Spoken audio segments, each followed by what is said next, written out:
আসসালামু আলাইকুম এভরিওয়ান। কি হয়েছিল এক বছর আগে গল্পের প্রথম পর্ব। তো চলো বেশি কথা না বলে গল্প শুরু করা যাক। হয়তো কিছুক্ষণের মধ্যে আমি মারা যাব। শুনেছি মারা যাওয়ার কিছুক্ষণ আগে সারা জীবনের হিসাব গুছিয়ে নিতে হয়, যেমন পাপ আর পুণ্য। আমার জীবনে পুণ্য নেই, তবে পাপের কোনো অভাব নেই। জানতে চান কে আমি আর কেন আজ আমি এখানে এই অবস্থায়, কেন আজ কেউ আমার পাশে নেই? চলুন আজ থেকে এক বছর আগে থেকে ঘুরে আসি। আমি রেদওয়ান, এইবার ইন্টার সেকেন্ড ইয়ারে পড়ি। বাবা মা ভাই বোন কেউ নেই, আমি অনাথ। বাকিটা গল্পের সাথে থাকুন, ধীরে ধীরে সব বুঝতে পারবেন। আজকে অনেকদিন পর কলেজে যাচ্ছি। কলেজে যাই না ঠিক মতো, কখন কলেজে আসি কখন যাই মুডের উপরে ডিপেন্ড করে। তো কলেজের গেট দিয়ে ঢুকতেছিলাম, তখনই একটা মেয়ে আমাকে থাপ্পড় মেরে বলল, এই ছেলে তোর লজ্জা করে না মেয়েদেরকে আজে বাজে মেসেজ করিস? তোর ঘরে কি মা বোন নেই? তুই কি ভেবেছিস কলেজে এমন সাধু হয়ে থাকিস আর বাহিরে এরকম কাণ্ড করে বেড়াস, কেউ জানতে পারবে না? আমি বললাম সরি, আপনার কোথাও ভুল হচ্ছে। মেয়েটা বলল, কি আমার ভুল হচ্ছে? প্রশ্নই ওঠে না আমার ভুল হওয়ার, চল আমার সাথে। আমি বললাম কোথায়? মেয়েটা বলল শ্বশুর বাড়ি। আমি হালকা হেসে বললাম, কি যে বলেন, আমি তো বিয়েই করিনি। মেয়েটা বলল, ওই একদম ওভার স্মার্ট সাজার চেষ্টা করবি না, যেখানে নিয়ে যামু সেখানে যাবি। আমি বললাম আচ্ছা চলেন। তারপর মেয়েটার পিছু হাঁটা শুরু করলাম। আমার পিছে আমার বন্ধুরাও আসতে নিলে আমি হাতের ইশারায় বারণ করলাম, কারণ কলেজে সবাই আমাকে বোকা মনে করে, আর এটাই আমি চাই। তারপর মেয়েটা আমাকে কলেজের ক্যান্টিনে নিয়ে এলো, আর একটা মেয়েকে দেখিয়ে বলল সরি বলতে। আরে মেয়েটা তো নীলা, আমার সাথে একই ক্লাসে পড়ে। আমি বললাম সরি নীলা। নীলা বলল, আরে রেদওয়ান তুমি কেন সরি বলতেছো? আমি বললাম, এই যে এই আপু বলল। নীলা বলল, কিরে তানজিলা, ওকে ধরে আনছিস কেন? আমি মনে মনে বললাম, ওহ মেয়েটার নাম তাহলে তানজিলা। তানজিলা বলল, মানে কি? এই তো সেই ছেলে যে তোকে ডিস্টার্ব করে, এই যে চেক শার্ট। নীলা বলল, আরে গাধি, তোরে গাধি বললেও গাধি এর অপমান করা হবে। তোকে চেক শার্ট বলছি তাই তুই যে কোনো চেক শার্ট পরা ছেলেকে ধরে আনবি? আগে ভালো করে দেখে তো নিবি, ইডিয়েট। আমি বললাম, আপু আমি তো সরি বলে দিছি, এখন কি আমি যেতে পারি? ক্লাসের সময় হয়ে যাচ্ছে। নীলা বলল, আরে রেদওয়ান তুমি ওকে আপু বলছো কেন? আমরা তো সেম ক্লাসের। আমি বললাম, সেম ক্লাস? আগে তো কখনো দেখিনি উনাকে। নীলা বলল, দেখবে কিভাবে, তুমি তো ঠিক মতো ক্লাসই করো না। আচ্ছা আমি পরিচয় করিয়ে দিচ্ছি, ও হচ্ছে তানজিলা, নতুন ভর্তি হয়েছে কলেজে, এই তো প্রায় এক সপ্তাহ হলো। আর তানজিলা, ও হচ্ছে রেদওয়ান, মিস্টার পারফেক্ট। ওর মতো ভালো ছেলে এই কলেজ তো বাদ পুরো ঢাকা শহরে খুঁজেও পাবি না। আমি মনে মনে হেসে বললাম, আমি ভালো ছেলে? আচ্ছা নীলা আমি এখন আসি। তানজিলা আমাকে বলল, সরি আমি বুঝতে পারিনি। আমি বললাম, ইটস ওকে, মানুষ মাত্রই ভুল হয়। তারপর আমি ওখান থেকে চলে আসলাম। নীলা বলল, তুই রেদওয়ানকে কিছু উল্টাপাল্টা বলিসনি তো? তানজিলা বলল, আসলে আমি শুধু বলিনি, দুইটা চরও মারছি। নীলা বলল, কি? এটা তুই ঠিক করিসনি, মামুনকে মেরেছিস তাই ও কিছু বলেনি, অন্য কেউ হলে তোর যে কি অবস্থা করতো তুই ভাবতেও পারবি না। তানজিলা বলল, আমি সরি বললাম তো ওকে। নীলা বলল, তাও তুই কাজটা ঠিক করিসনি, চল ক্লাসে যাই। আমি মনে মনে ভাবছি মেয়েটা খুব সুন্দর, যে কেউ দেখে প্রেমে পড়ে যাবে। না আমার এসব ভাবা মানায় না, আমার এই নষ্ট জীবনে কাউকে জড়াতে চাই না। এসব ভাবতে ভাবতে ক্লাসের সামনে এসে গেছি।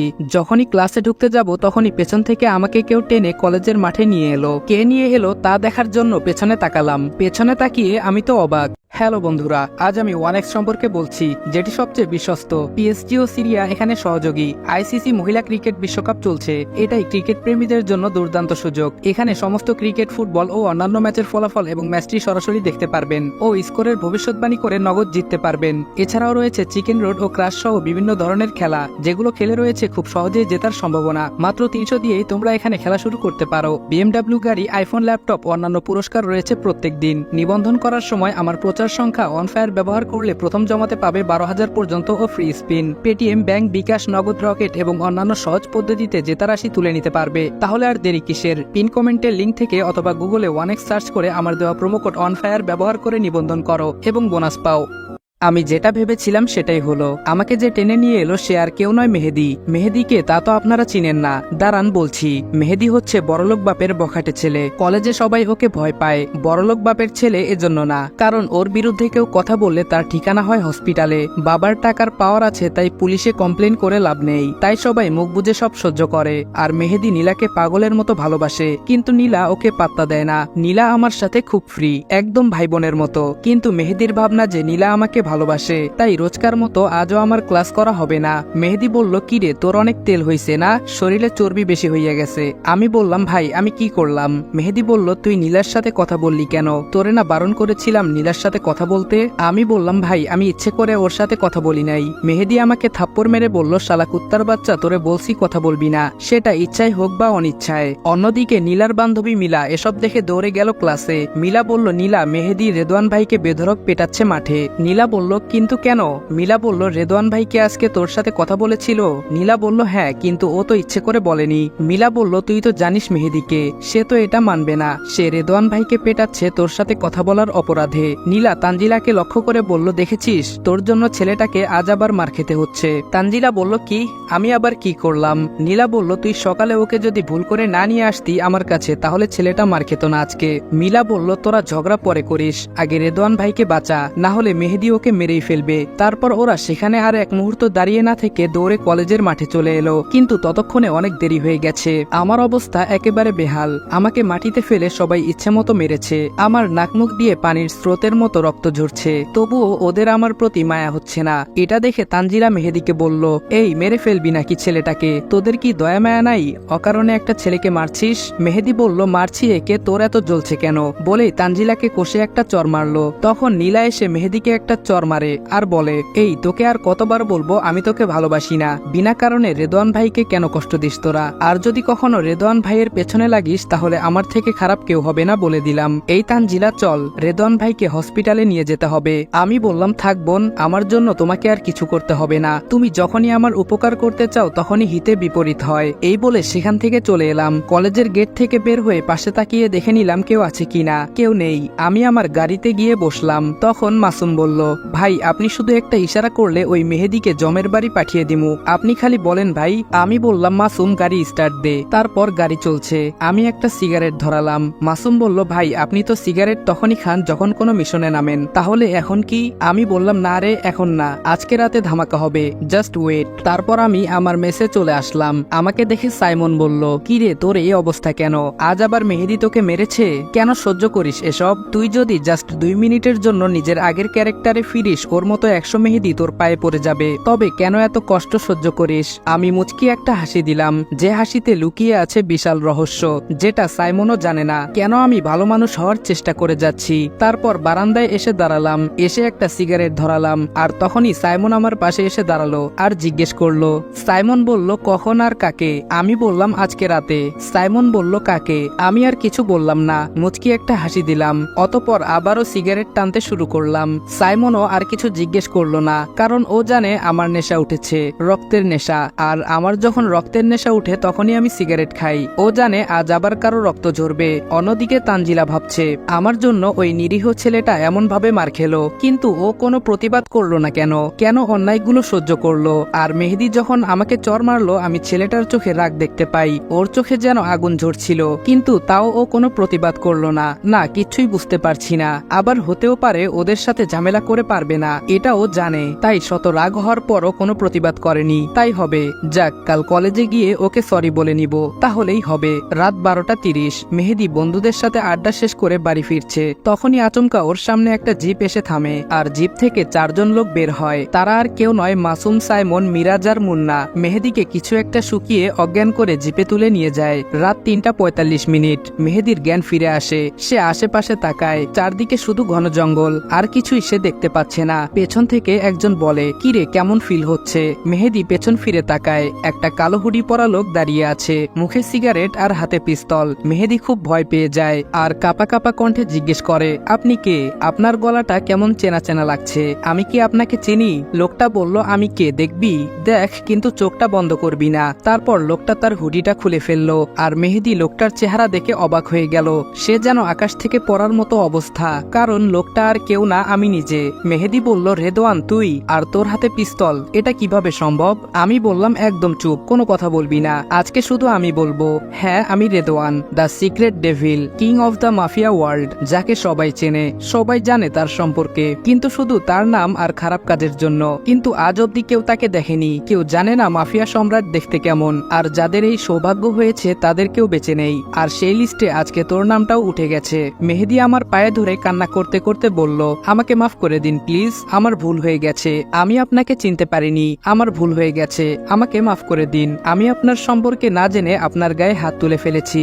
আমি বললাম যদি আমার গায়ে হাত তোলার কারণে তোকে মারতাম তাহলে কবেই তুই এই দুনিয়া ত্যাগ করতি। তুই একটা নিরীহ মেয়েকে টর্চার করিস, তাও আমি চুপ ছিলাম, কিন্তু আজ তুই একটা মেয়ের গায়ে হাত তুলেছিস, এর শাস্তি তোকে পেতেই হবে। মেয়েদেরকে সম্মান করতে শিখিসনি তুই, এতে তোর কোনো দোষ নেই, তোর মা বাবা তোকে শেখায়নি, এটা তাদের দোষ। তবে তুই চিন্তা করিস না, আমি দুজনকেই শিক্ষা দেব একজনকে শাস্তি দিয়ে। তোর বাবা মা যে শিক্ষা দিতে পারেনি আমি সেই শিক্ষা দেব, তফাৎ হলো ওরা তোকে বকে শিক্ষা দিত আর আমি দিব মেরে। মেহেদি বলল ভাই প্লিজ আমাকে প্রাণে মেরো না, ভাই আমাকে মাফ করে দেন। আমি বললাম না, তোকে প্রাণে মারবো না, তোকে মেরে ফেললে তোর শাস্তি যে কম হয়ে যাবে, তোর যন্ত্রণা একেবারে শেষ হয়ে যাবে, আমি সেটা চাই না, আমি তো তোকে তিলে তিলে মারবো। এই বলেই পেছন থেকে ছুরি বের করে ওর ডান হাতটা কেটে ফেললাম। আমি বললাম তুই প্রথম লোক যে আমাকে দেখার পরও বেঁচে আছে, তাই এমন কিছু করিস না যে তোকে আর সবার মতো মরতে হয়। তারপর ওকে ওর বাসার সামনে ফেলে দিয়ে এলাম। সকালে চেয়ারে বসে সিগারেট খাচ্ছিলাম, তখন কলিং বেলটা বেজে উঠলো। আমি সিগারেটটা ফেলে দিলাম, দরজা খুলতেই আমি অবাক হয়ে গেলাম, তানজিলা আমার সামনে দাঁড়িয়ে। কিন্তু ও আমার বাসার ঠিকানা কোথায় পেল? তানজিলা বলল এই যে মিস্টার, কি ভাবছেন? তানজিলার ডাকে আমার ভাবনার ছেদ ঘটলো। আমি বললাম হ্যাঁ, না কিছু না, আপনি এখানে? তানজিলা বলল আজকে ভার্সিটি গেলে না তাই আমি এলাম। আমি বললাম না মানে শরীরটা ভালো না তাই। তানজিলা বলল আপনি তো বেশ আজব লোক। আমি বললাম কেন, আমি আবার কি করলাম? তানজিলা বলল এই যে আপনার বাসায় প্রথম আসলাম, ভেতরেও আসতে বললেন না। আমি বললাম আসলে এটা একটা ব্যাচেলর মেস, তাই কোনো মেয়ে মানুষ ভেতরে ঢুকলে লোকে খারাপ ভাববে। তানজিলা বলল সেটা দরজা লক করলে, দরজা খোলা থাকলে সবাই দেখতে পাবে আমরা ভেতরে বসে গল্প করছি, কেউ খারাপ ভাববে না। আমি বললাম না মানে তবুও। তানজিলা বলল আরে কি মানে করছেন, আমাকে একটা কথা বলেন, আপনার সব সময় এত ফাটে কেন? আমি বললাম আচ্ছা আসুন ভেতরে। তানজিলা বলল গুড। আমি বললাম কি জন্য এসেছেন বলেন। তানজিলা বলল আরে মেহমানকে চা কফি কিছু অফার করবেন না? আমি বললাম মাফ করবেন, আমার ঘরে এসব নেই। তানজিলা বলল ওহ ইটস ওকে, আমি এসেছিলাম আপনাকে সরি বলতে। আমি বললাম কিসের সরি? তানজিলা বলল আসলে কাল আমার জন্যই এত ঝামেলা হলো, আমি যদি আপনাকে নীলার কাছে না নিয়ে যেতাম তাহলে আপনাকে মার খেতে হতো না। আমি বললাম না, এতে আপনার কোনো দোষ ছিল না, সব দোষ আমার ভাগ্যের। আপনি আমার ঠিকানা পেলেন কোথায়? তানজিলা বলল নীলা বলেছে। আমি বললাম নীলা নিজেও জানে না আমি কোথায় থাকি। তানজিলা বলল আসলে আমি ওই দিন আপনাকে ফলো করেছিলাম। আমি বললাম আপনি এখন আসতে পারেন। তানজিলা বলল যাচ্ছি, আপনার নাম্বারটা দেন। আমি বললাম আমি ফোন চালাই না। তানজিলা বলল খাটের উপর ওইটা কার ফোন? আমি বললাম ওহ ওইটা তো সাইমনের ফোন। তানজিলা বলল তোতলাচ্ছেন কেন? আর সাইমন কে? আমি বললাম সাইমন আমার ফ্রেন্ড। তানজিলা বলল উনি কি আপনার সাথেই থাকেন? আমি বললাম তানজিলা বলল তাহলে উনার নাম্বার দেন। আমি বললাম পারবো না। তানজিলা বলল দেখি ফোনটা। আমার হাত থেকে ফোনটা নিয়ে নিল, তারপর নাম্বার নিয়ে চলে গেল। তানজিলা চলে গেলে সাইমন ফোন করলো। সাইমন বলল হ্যালো। আমি বললাম বল। সাইমন বলল বস ফোন করেছিল। আমি বললাম ওই বস তোর, আমার না, কি জন্য তাই বল। সাইমন বলল টাইম ফর অ্যাকশন। আমি বললাম কাজ কি? সাইমন বলল স্বীকার করতে হবে। আমি বললাম কাকে? সাইমন বলল এসআই শিপন। আমি বললাম ওকে ফোন রাখ। তারপর খেয়ে একটা ঘুম দিলাম, রাতে শিকার করতে বের হব তাই। রাতে সাইমনের ডাকে ঘুম ভাঙলো। সাইমন বলল রেদওয়ান শিকারের সময় হয়ে গেছে। আমি বললাম চল। তারপর চলে গেলাম এসআই শিপনের কোয়ার্টারে এবং তাকে খুন করে চলে এলাম। সকালে ভার্সিটিতে গেলাম, আজকে ক্লাস করতে পারবো কারণ আজকে মেহেদি নামক প্যারাটা নাই। ক্লাসে গেলাম, গিয়ে একেবারে লাস্ট বেঞ্চে বসলাম। আমি কি আপনার পাশে বসতে পারি? সাইড থেকে আওয়াজটা আসলো, পাশ ফিরে তাকিয়ে দেখি তানজিলা। আমি বললাম সামনে অনেক জায়গা আছে, ওখানে বসেন। তানজিলা বলল সেটাই তো, সামনে অনেক জায়গা আছে, আপনি কেন বসলেন না? আমি বললাম আমার সামনে বসতে ভালো লাগে না তাই। তানজিলা বলল আমারও। আমি বললাম আপনি বসুন, আমি আসছি। এই বলে চলে আসতে নিলে তানজিলা আমার পেছন থেকে হাত ধরে টান দেয়, আর আমি ঝোঁক সামলাতে না পেরে ওর উপরে পড়ে যাই, আর আমার চোখ আটকে যায় তানজিলার উপর, কারণ আজকে তানজিলাকে একদম হুরপরির মতো লাগছে। নীল 3 পিস, চোখে গাঢ় করে কাজল, কপালে টিপ, আর ঠোঁটে হালকা লিপস্টিক। ওর গোলাপ রাঙা ঠোঁট দুটি যেন আমাকে ওর দিকে আকর্ষিত করছিল। তানজিলা বলল ওই কি দেখো এমন করে? তানজিলার ডাকে আমার হুঁশ ফিরল। আমি উঠে দাঁড়ালাম আর মনে মনে নিজেকে নিজে গালি দিলাম, আমি এতক্ষণ কি ভাবছিলাম। তানজিলা বলল এই যে মিস্টার ধ্যানদা, এত কি ভাবছেন আপনি? আমি বললাম না কিছু না, আমি সরি। তানজিলা বলল এখন বসো। আমি বললাম না, আমার ক্লাস করতে ইচ্ছে করছে না, আমি ক্লাস করব না আজ। এই বলে আমি চলে এলাম। রাতে শুয়েছিলাম, এমন সময় একটা অচেনা নাম্বার থেকে ফোন এলো, কিন্তু আমি রিসিভ করলাম না। আমি অচেনা নাম্বারের ফোন রিসিভ করি না, কিন্তু ফোন বেজেই যাচ্ছে তো বেজেই যাচ্ছে, থামার কোনো নামগন্ধ নেই, তাই ফোন রিসিভ করলাম। অপর সাইড থেকে বলল ওই ফোন রিসিভ করতে এতক্ষণ লাগে? আমি বললাম হ্যালো, কে বলছেন আপনি? হয়নি। অপর সাইড থেকে বলল, আমি যেই হই তুই বল, ফোন রিসিভ করতে এত সময় লাগলো কেন? আমি বললাম, আমি অচেনা নাম্বারের ফোন রিসিভ করি না। অপর সাইড থেকে বলল, এটা আমার নাম্বার, সেভ করে রাখ, তাহলে আর অচেনা থাকবে না। আমি বললাম, কিন্তু আপনি কে? অপর সাইড থেকে বলল, তানজিলা। আমি সাথে সাথে ফোনটা কেটে দিলাম আর ফোন বন্ধ করে দিলাম যাতে আর ফোন না দিতে পারে। পরের দিন সকালে ভার্সিটি গেলাম আর গিয়ে যা দেখলাম তাতে আমি পুরাই টাসকি। পরের দিন আমি ভার্সিটিতে গেলাম। গেট দিয়ে ঢুকতেই আমার মাথায় গোলাপের পাপড়ি ঝরতে শুরু করলো একদম ফিল্মি স্টাইলে। আমি তো দেখে পুরাই টাসকি খাইলাম। কিন্তু আজব ব্যাপার, আশেপাশে কোনো লোকজন নেই, না স্টুডেন্ট না টিচার, কাউকেই দেখা যাচ্ছে না। হঠাৎ কেউ পেছন থেকে আমার চোখ বেঁধে দিল। আমি চাইলে তাকে প্রতিঘাত করতে পারতাম, কিন্তু এখন আমি ভার্সিটিতে আছি আর আমি এই রহস্যের গোড়া অব্দি যেতে চাচ্ছি, তাই কিছুই করলাম না। চুপচাপ অচেনা লোকটা যেখানে নিয়ে যাচ্ছে সেখানে যেতে শুরু করলাম। তারপর লোকটা আমাকে একটা জায়গায় রেখে সেখান থেকে চলে গেল। আমি আমার চোখের বাঁধন খুলে ফেললাম, কিন্তু আমি কিছু বুঝতে পারছি না আমি কোথায় আছি। আশেপাশে অনেক অন্ধকার। আমি কিছু বুঝে ওঠার আগেই কিছু একটা আওয়াজ হলো, সামথিং লাইক আমরা ঈদের সময় যে বাজি ফাটাই এরকম কিছু একটা, আর সাথে সাথে পুরো ঘরে আলো দিয়ে ভরে গেল। সামনে তাকাতেই আমি আরো অবাক হলাম, কারণ আমার সামনে তানজিলা দাঁড়িয়ে। তানজিলা আমাকে বলল, আমাকে দেখে অবাক হচ্ছ বুঝি? আমি বললাম, তুমি এখানে? তানজিলা বলল, ওয়েট মিস্টার রেদওয়ান, এত উতলা হচ্ছে কেন? সবই জানতে পারবে। Let's count down, 10, 9, 8, 7, 6, 5, 4, 3, 2, 1, blast. তারপর সবাই একে একে বের হয়ে এলো। ভার্সিটির স্টুডেন্ট অ্যান্ড টিচার সবাই একসাথে বলে উঠলো, happy birthday to you Redwan. Tanzila বলল, হ্যাপি বার্থডে। আমি বললাম, এসবের মানে কি? নীলা বলল, it's simple dude, we are celebrating your birthday. আমি একটু চেঁচিয়ে বললাম, who told you to celebrate my birthday damn it? সবাই অবাক হয়ে আমাকে দেখছে, হঠাৎ করে কেন আমি এমন ভাবে চেঁচিয়ে উঠলাম। সবাই বোঝার চেষ্টা করছে, কারণ এর আগে কখনো কেউ আমাকে এত জোরে কথা বলতে দেখেনি। তানজিলা বলল, I am sorry Redwan, actually that was my idea to surprise you in your birthday. আমি বললাম, no, I am so sorry, আমার এত উত্তেজিত হওয়া উচিত হয়নি। আসলে কেউ একজন আমাকে চোখ বেঁধে নিয়ে এসেছে, তাই আমি ভয় পেয়ে গিয়েছিলাম। মানে কিভাবে কি হচ্ছে আমি কিছুই বুঝতে পারিনি। তানজিলা বলল, ইটস ওকে, লেটস সেলিব্রেট। তারপর আজ আর ক্লাস হলো না। পার্টি শেষে বাড়ি ফিরছিলাম, পেছন থেকে তানজিলা ডাক দিল। তানজিলা বলল, বাড়ি যাচ্ছ? আমি বললাম, হোম। তানজিলা বলল, লেটস ওয়ার্ক টুগেদার। আমি বললাম, ওকে। তারপর দুজন হাঁটতে হাঁটতে একটা নদীর কিনারে এসে পৌঁছালাম। তানজিলা বলল, এখানে বসো। আমি বললাম, নো থ্যাঙ্কস, আমি এখন বাসায় যাব। তানজিলা বলল, আরে ইয়ার, বাড়িতে আমিও যাব, 5 মিনিট এখানে বসি, ট্রাস্ট মি, তোমার কোনো লস হবে না। আমি বললাম, ওকে। তারপর দুজন একটা বেঞ্চে গিয়ে বসলাম। আমি বললাম, তুমি জানলে কি করে আজ আমার বার্থডে? তানজিলা বলল, 2 সপ্তাহ আগে তোমাকে ফেসবুকে রিকোয়েস্ট পাঠাইছি, এখনো অ্যাকসেপ্ট করো নাই। আমি বললাম, ও। তানজিলা বলল, হুম। আমি বললাম, এখন উঠি, বাড়ি গিয়ে রান্না করতে হবে। তানজিলা বলল, কেন, রান্না করার লোক নেই? আমি বললাম, না, আমি ব্যাচেলর হোস্টেলে থাকি, সেখানে কোনো মহিলা অ্যালাউ করে না। তানজিলা বলল, তাহলে তুমি একটা কাজ করতে পারো। আমি বললাম, কি? তানজিলা বলল, বিয়ে করে নাও। আমি আর কিছু বললাম না, শুধু একটা মুচকি হাসি দিয়ে চলে এলাম। তানজিলা অবশ্য পেছন থেকে অনেকবার ডেকেছিল, আমি পেছন ফিরে তাকাইনি, কারণ পেছন ফিরে তাকালে মায়ায় পড়ে যাব। রাতে খাবার খেয়ে শুয়ে আছি, ঘুমের রাজ্যে পা দিব এমন সময় আমার ফোনটা কান্না করতে শুরু করলো। মানে ফোন এসেছে, স্ক্রিনে তাকিয়ে দেখি তানজিলা। রিসিভ করলাম। আমি বললাম, হ্যালো। তানজিলা বলল, হ্যালো, কি করছো?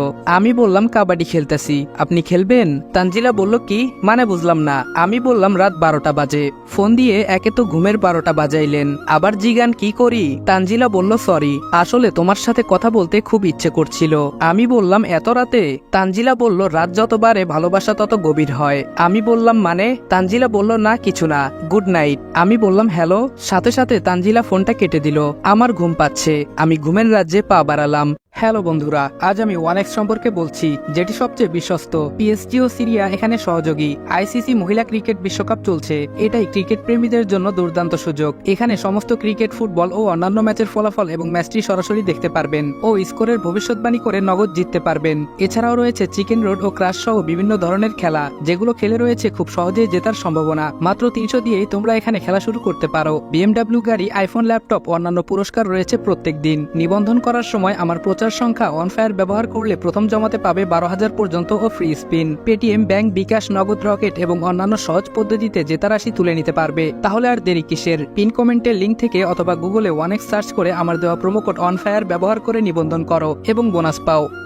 সকালে ঘুম ভাঙলো কলিং বেলের আওয়াজে। দরজা খুলে দেখি তানজিলা। আমি বললাম তুমি এত সকালে এখানে? তানজিলা বলল ভার্সিটিতে যাবে না? আমি বললাম সে তো অনেক দেরি। তানজিলা বলল খাবার নিয়ে এসেছি তোমার জন্য, ফ্রেশ হয়ে খেয়ে নাও। আমি বললাম আপনি আমার জন্য এত কিছু কেন করছেন? তানজিলা বলল কারণ তোমাকে খুব ভালোবেসে ফেলেছি। আমি বললাম হোয়াট? তানজিলা বলল yes, I am in love with you, I love you. আমি বললাম সরি, কিন্তু আমি তোমাকে ভালোবাসতে পারবো না, মাফ করো। এই বলে আমি দরজা লাগিয়ে দিলাম। তানজিলা অনেকবার নক করেছে, কিন্তু আমি খুলি নাই। তানজিলা বলল তুমি দরজা খুলবে না তাই তো? ঠিক আছে, খুলতে হবে না। তবে তুমি একটা কথা ভালো করে জেনে রাখো, আমি তোমাকে ভালোবাসি। তোমার জন্য আমি সব করতে পারবো। আমি আর তোমার পেছনে আসবো না, তোমাকে ছুটে আসতে হবে আমার কাছে, তুমি দেখে নিও। তারপর আমি ফ্রেশ হয়ে ভার্সিটির দিকে রওনা হলাম। পথে একটা টঙে বসে 1 কাপ চা আর একটা বনরুটি খেয়ে ভার্সিটি গেলাম, কিন্তু তানজিলাকে কোথাও দেখতে পেলাম না। একটা ক্লাস করার পর আর ভালো লাগছিল না, তাই বাড়ি ফিরছিলাম। তখনই একটা ফোন এলো, আর ফোনে যা বলল তা শুনে যেন আমার মাথায় আকাশ ভেঙে পড়লো। ফোনটা রিসিভ করে বললাম হ্যালো। অপর সাইড থেকে বলল হ্যালো ভাই, আপনি কোথায়? আমি বললাম কলেজে। কেন, কোনো সমস্যা হয়েছে নাকি? মিরাজ বলল আপনি এখনই হসপিটালে চলে আসেন। আমি বললাম কেন, কি হয়েছে? মিরাজ বলল আপনি আসলেই জানতে পারবেন। আমি বললাম ওকে। তারপর আমি হসপিটালে গেলাম। গিয়ে দেখি মিরাজ বাহিরে বসে আছে। আমি বললাম কি রে, এখানে এভাবে কেন বসে আছিস, আর আমাকে এখানে কেন ডেকেছিস? মিরাজ বলল ভাই আপনি তানজিলা নামে কাউকে চেনেন? আমি বললাম হুম, কেন? মিরাজ বলল সে সুইসাইড করেছে। আমি বললাম হোয়াট? মিরাজ বলল হ্যাঁ ভাই, সে জ্ঞান হারানোর আগে আপনাকে খুঁজতেছিল, আর সে আমাকে আপনার নাম্বারটা দেয়, যার কারণে আপনাকে কল করলাম। আমি বললাম সে কোথায়? মিরাজ বলল সে এখন আইসিইউতে আছে, অপারেশন শেষ হওয়ার পর ডক্টর বেরিয়ে এলো। আমি বললাম ডক্টর তানজিলা কেমন আছে?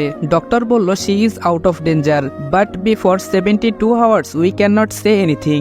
আমি বললাম ওকে। তারপর দেখতে দেখতে 24 ঘন্টা পার হয়ে গেল।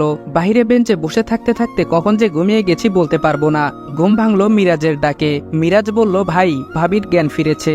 আমি বললাম কে ভাবি? মিরাজ বলল তানজিলা ভাবি। আমি বললাম তানজিলা তোর ভাবি হলো কবে? মিরাজ বলল কি বলেন ভাই, আপনি তানজিলার স্বামী নন? আমি বললাম না। মিরাজ বলল তাহলে যে ওটিতে নিয়ে যাওয়ার সময় উনি বললেন আপনি উনার স্বামী? এটা শোনার পর রুমে গেলাম। আমাকে দেখে উঠে বসতে নিলে আমি বারণ করলাম। আমি বললাম আরে কি করছো, ওঠার দরকার নেই, শুয়ে থাকো। তানজিলা কোনো কথা বলল না। আমি বললাম এমনটা কেন করলে? তানজিলা এবারও কোনো কথা বলল না। আমি একটু ধমক দিয়ে বললাম আমি কিছু জিজ্ঞেস করেছি, কানে কথা যায় না? তানজিলা বলল আমার কি দোষ, তোমাকে যে বড্ড ভালোবেসে ফেলেছি। আমি বললাম কেন, আমি ছাড়া কি দুনিয়াতে আর কোনো ছেলে নাই? তানজিলা বলল ছেলে আছে অনেক, কিন্তু তোমার মতো কেউ নাই। আমি বললাম দেখো আমার সম্পর্কে তুমি কিছুই জানো না, আমার থেকে অনেক ভালো ছেলে পাবে তুমি। তানজিলা বলল আমার তোমার থেকে ভালো কাউকে চাই না, আমার তোমাকে চাই। আমি বললাম তুমি কি জানো আমি কে, কি আমার পরিচয়? আমার মধ্যে কোনো ইমোশন নেই, কোনো ফিলিংস নেই। তানজিলা বলল তাই বুঝি? তাহলে আমার অ্যাক্সিডেন্টের খবর শুনে কেন আমার কাছে ছুটে এলে? কেন তোমার চোখে পানি? যদি তোমার ইমোশন না থাকে, যদি ফিলিংস না থাকে? আমি কোনো কথা বলতে পারলাম না। তানজিলা বলল কি হলো বলো? আমি আর কিছু বলতে পারিনি, সোজা বাহিরে চলে এলাম। তারপর আর তানজিলার সাথে কন্ট্যাক্ট করিনি। 1 সপ্তাহ পর তানজিলা ভার্সিটিতে এসেছে। আমি গাছের নিচে বসেছিলাম, তখনই পেছন থেকে তানজিলা বলল ওই তুমি সেদিন আমার জবাবটা না দিয়ে চলে আসলে কেন? আমি বললাম জানি না। তানজিলা বলল আমার সাথে কন্ট্যাক্ট করনি কেন? আমি বললাম কারণ আমি তোমাকে ভালোবাসি না। তানজিলা বলল কেন? আমি বললাম আমার জীবনে তোমাকে জড়াতে চাই না, আমার সম্পর্কে জানলে তুমি আমাকে ঘৃণা করবে, ভালোবাসা থাকবে না। তানজিলা বলল কি জানার আছে তোমাকে, কে তুমি? তারপর আমি যা বললাম তা শোনার জন্য তানজিলা মোটেও প্রস্তুত ছিল না। আমি বললাম I am devil, the king of mafia world. Tanzila কিছুটা হেসে বলল জোকটা খুব ভালো ছিল, বাট এখন প্রেম করার মুডে আছি, হাসি পাচ্ছে না, পরে সময় করে হেসে নিব। এখন বাড়তি কোনো কথা না বলে বল আমাকে কবে বিয়ে করবি? আমি বললাম তানজিলা আমি সিরিয়াস, আমি তোমার সাথে মজা করছি না। তানজিলা বলল মজা না তো কি, আমিও বলতে পারি আমি সিআইডি চিফ, তোমাকে ধরতে এসেছি। আরে পাগল, বললেই কি হয় নাকি? কোথায় ডেভিল আর কোথায় তুমি? আমি শুনেছি ডেভিল খুব হিংস্র, আর তুমি কেমন মাসুম চেহারা তোমার, তুমি তো কাউকে একটা চর অব্দি মারনি, আর ডেভিল সে তো রোজ একটা করে মার্ডার করে। আমি বললাম আমার মাসুম চেহারা দেখে ধোকা খেয়ে গেলে? জানো দুনিয়াতে সবচেয়ে বড় হাতিয়ার হচ্ছে এই মাসুম চেহারা। আমি দেখতে সুইট ইনোসেন্ট চকলেট বয় টাইপের, কিন্তু আমি খুব হারামি টাইপের। তারপর আমার ব্যাগে রাখা পিস্তলটা বের করে ওকে দেখালাম। ও ভয় পেয়ে কিছুটা পিছিয়ে গেল। আমি বললাম কি ভয় পেলে? তানজিলা কিছুটা তোতলাতে তোতলাতে বলল ভয় কেন পাবো, খেলনা পিস্তল দেখিয়ে পিচ্চি পোলাপানদের ভয় দেখানো যায়, এই তানজিলাকে না। আমি বললাম তাই নাকি? তাহলে ট্রিগারটা চেপে দেই, দেখি খেলনা নাকি আসল। আমার চেহারায় হিংস্রতা জেগে উঠেছে, তা দেখে তানজিলা ভয় পেয়ে যায়। তানজিলা বলল এই না, এমন করো না, আমি তো তোমার কোনো ক্ষতি করিনি, তাহলে আমাকে কেন মারবে? আমি বললাম যদি বাঁচতে চাস তাহলে এখানে যা কিছু হয়েছে ভুলে যা, তুই কিছু দেখিসনি, কিছু জানিস না। তানজিলা বলল আচ্ছা ঠিক আছে, একটা কথা জিজ্ঞেস করতে পারি? আমি একটু স্বাভাবিক হয়ে বললাম হুম। তানজিলা বলল মেহেদি তোমাকে এত টর্চার করে, তুমি যদি ডেভিল হও তাহলে ওকে কেন কিছু বলছো না? আমি বললাম ওর ব্যবস্থা অনেক আগেই হয়েছে। তানজিলা বলল কি করেছো তুমি ওর সাথে? আমি আর কিছু বলিনি, শুধু মুচকি হেসেছি আর সেখান থেকে চলে এসেছি। বিকেল 4টা বাজে, মেহেদির বাড়ির কলিং বেল বাজছে।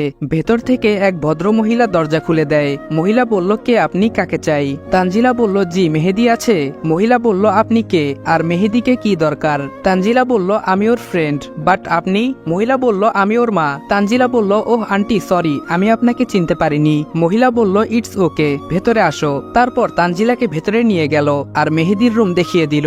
মেহেদি বলল আপনি এখানে? তানজিলা বলল ভয় পেও না, আমি ডেভিলের গ্যাংয়ের কেউ না, আমি তানজিলা হক, আইপিএস স্পেশাল ব্যাচ। মেহেদি বলল তো আপনি এখানে কি চান? তানজিলা বলল দেখো তুমি যদি ওর বিরুদ্ধে সাক্ষী দাও আই প্রমিস ওকে কেউ বাঁচাতে পারবে না, ওকে শাস্তি পেতেই হবে। তুমি একমাত্র ওকে দেখেছো, ওকে চিনো, প্লিজ না করো না। মেহেদি বলল না আমি কিছু জানি না, আমি কিছু দেখিনি। তানজিলা বলল দেখো আমি জানি রেদওয়ানি ডেভিল, কিন্তু আমার কাছে কোনো প্রমাণ নেই, তাই তোমাকে আমার প্রয়োজন। তুমি ভয় পেও না, তোমার সিকিউরিটি আমি নেব।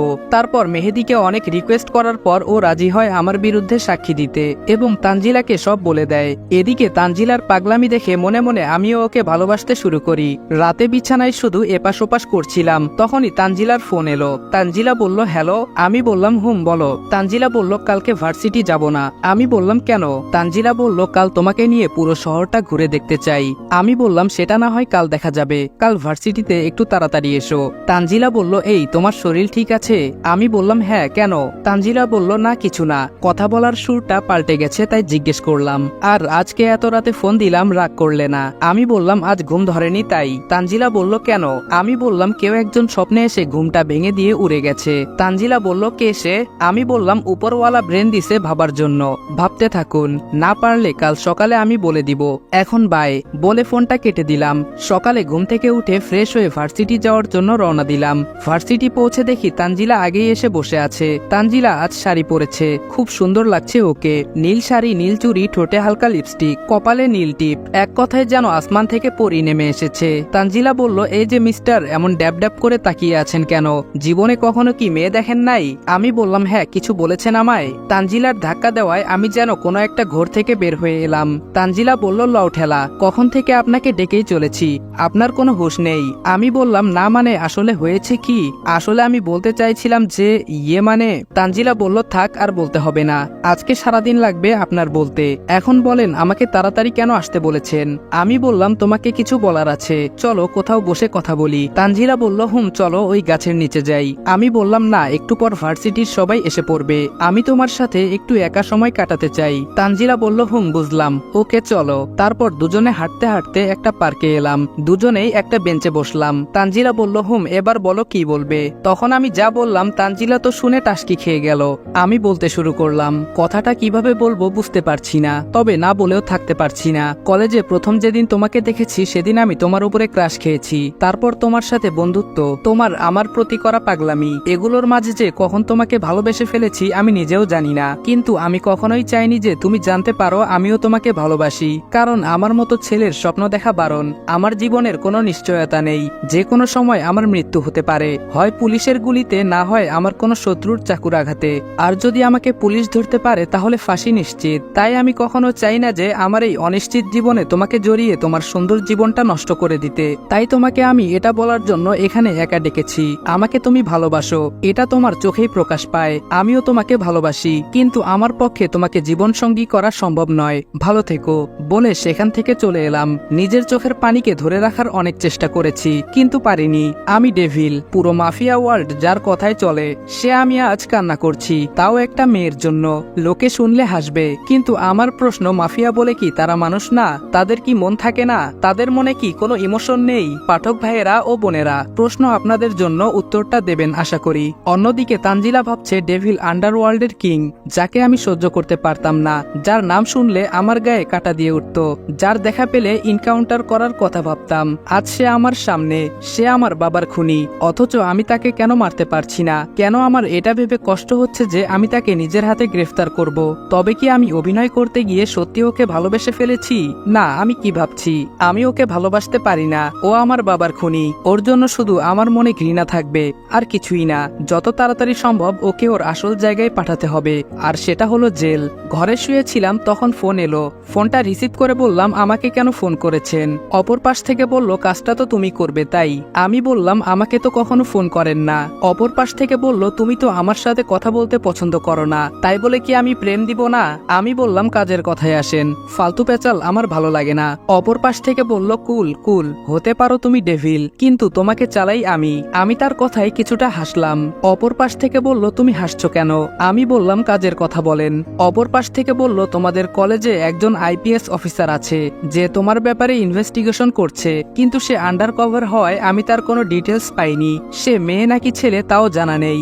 আমি বললাম, সেটা আমি দেখে নিব, আপনি এখন রাখতে পারেন। তারপর ফোন কেটে দিলাম। আর তখনই তানজিলার ফোন এলো। আমি বললাম, হ্যালো। তানজিলা বলল, ওই কুত্তা বান্দর বিলাই, তোরে কখন থেকে ফোন দিতাছি, তোর ফোন ব্যস্ত কেন? কার সাথে এত কথা বলিস হোম? কোন মেয়ের সাথে লাইন মারিস? দেখ, তোকে সোজা সাপটা বলে দিচ্ছি, আমি ছাড়া যদি অন্য কোনো মেয়ের দিকে তাকাস তাহলে তোর চোখ তুলে নিব। তুই শুধু আমার, বুঝলি? আমি বললাম, তোমার বলা শেষ? আমি আমার এক ফ্রেন্ডের সাথে কথা বলছিলাম, ছেলে ফ্রেন্ড। তানজিলা বলল, ওহ সরি, আসলে তোমার ফোন তো কখনো ব্যস্ত পাইনি, আজকে ব্যস্ত শুনে মাথাটাই খারাপ হয়ে গেছে, তাই তো উল্টোপাল্টা বকে দিয়েছি। আমি বললাম, ইটস ওকে। তানজিলা বলল, দেখা করতে পারবে? আমি বললাম, এখন? তানজিলা বলল, প্লিজ না করো না। আমি বললাম, ওকে। তারপর তানজিলার সাথে দেখা করতে ওর দেওয়া ঠিকানায় গেলাম। সাথে আমার ব্যাগটা নিয়ে নিলাম, কারণ ব্যাগে বই থাক বা না থাক আমার পিস্তলটা সব সময় থাকে। তানজিলা বলল, তোমাকে একটা কথা জিজ্ঞেস করব, সত্যি করে উত্তর দিবা কিন্তু। আমি বললাম, বলো। তানজিলা বলল, তুমি কি সত্যি আমায় ভালোবাসো? আমি বললাম, কিন্তু তোমায় আমার জীবনের সাথে জড়াতে পারবো না। তানজিলা বলল, চলো আমরা দূরে কোথাও চলে যাই, যেখানে আমাদের কেউ চিনবে না, আমরা নতুন করে নিজেদের জীবন শুরু করব। আমার জন্য পারবে না নিজেকে এই পাপের দুনিয়া থেকে সরিয়ে আনতে? তানজিলা যখন কথাগুলো বলছিল, আমি ওর চোখে আমার জন্য অফুরন্ত ভালোবাসা দেখেছি, যে ভালোবাসার কোনো বর্ণনা হয় না, তাই রাজি হয়ে গেলাম ওর কথায়। তারপর রাতে ওর হাত ধরে বেরিয়ে পড়লাম অজানা গন্তব্যে। জানি না এ পথের শেষ কোথায়, শুধু জানি ভালোবাসা চাই, আর সেটা আমার পাশেই আছে।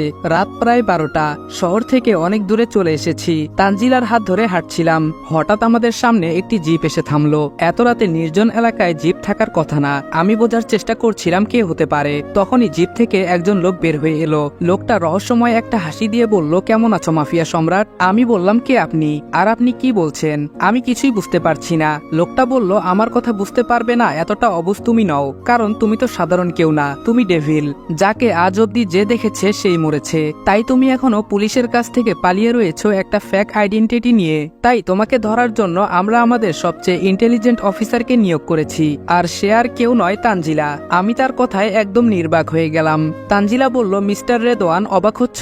তুমি জানো আমি কে?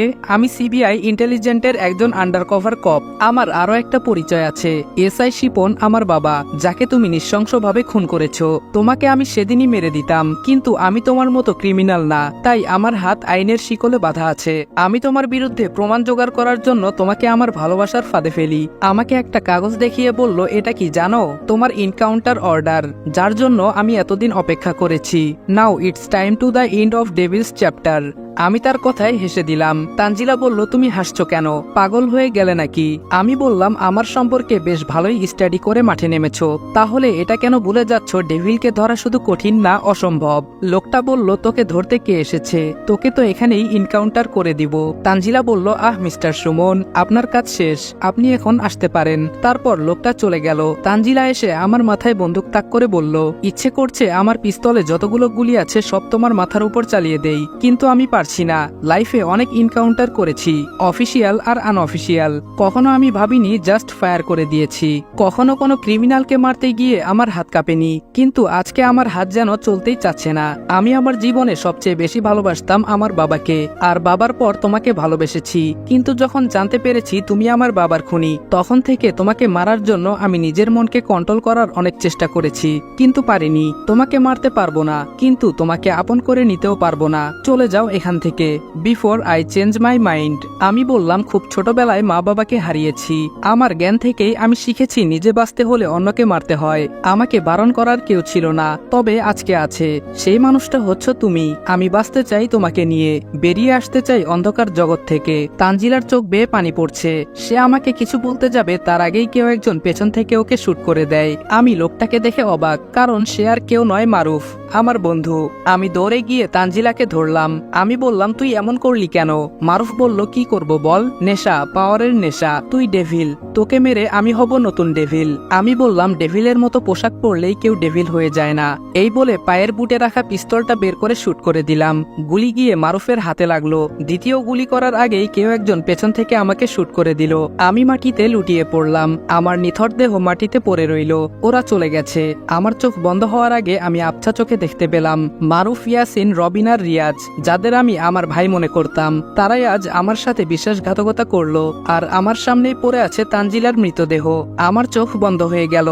3 বছর পর ব্রেকিং নিউজ। আজ সকালে বিশিষ্ট ব্যবসায়ী রবিন চৌধুরী, যিনি খুব অল্প বয়সে সফলতার শিখরে পৌঁছেছেন, তার নিজ বাড়িতে তাকে খুন করা হয়েছে। তবে খুনি কে তা এখনো জানা যায়নি। লাশের পাশে একটি ভূতের মাস্ক পাওয়া গেছে, যা হয়তো খুনি নিজেই রেখে গেছে। তবে কি খুনি পুলিশকে ইনডাইরেক্টলি চ্যালেঞ্জ করেছে?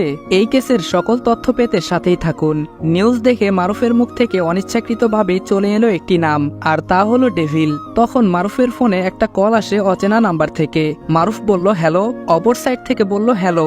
মারুফ বলল হ্যাঁ, কে বলছেন? অপর সাইড থেকে বলল I am back my friend, get ready to die. 3 বছর পর হঠাৎ ডেভিলের আগমন। ডেভিলকে তো মারুফ ও তার বন্ধুরা মেরে ফেলেছিল, তাহলে ডেভিল কিভাবে ফেরত আসলো? আর এই 3 বছর সে কোথায় ছিল? আর রবিনকে সে কিভাবে মারলো? অনেক কিছুর রহস্য এখনো বাকি, যেটা জানতে হলে সাথে থাকতে হবে। ফিরবো সিজন 2 নিয়ে। আর সিজন 2 পাওয়ার জন্য অবশ্যই 3000 লাইক কমপ্লিট করে দিতে হবে। তো দেখা হচ্ছে নেক্সট কোনো ভিডিওতে। ততক্ষণ ভালো থাকবা, সুস্থ থাকবা। আল্লাহ হাফেজ।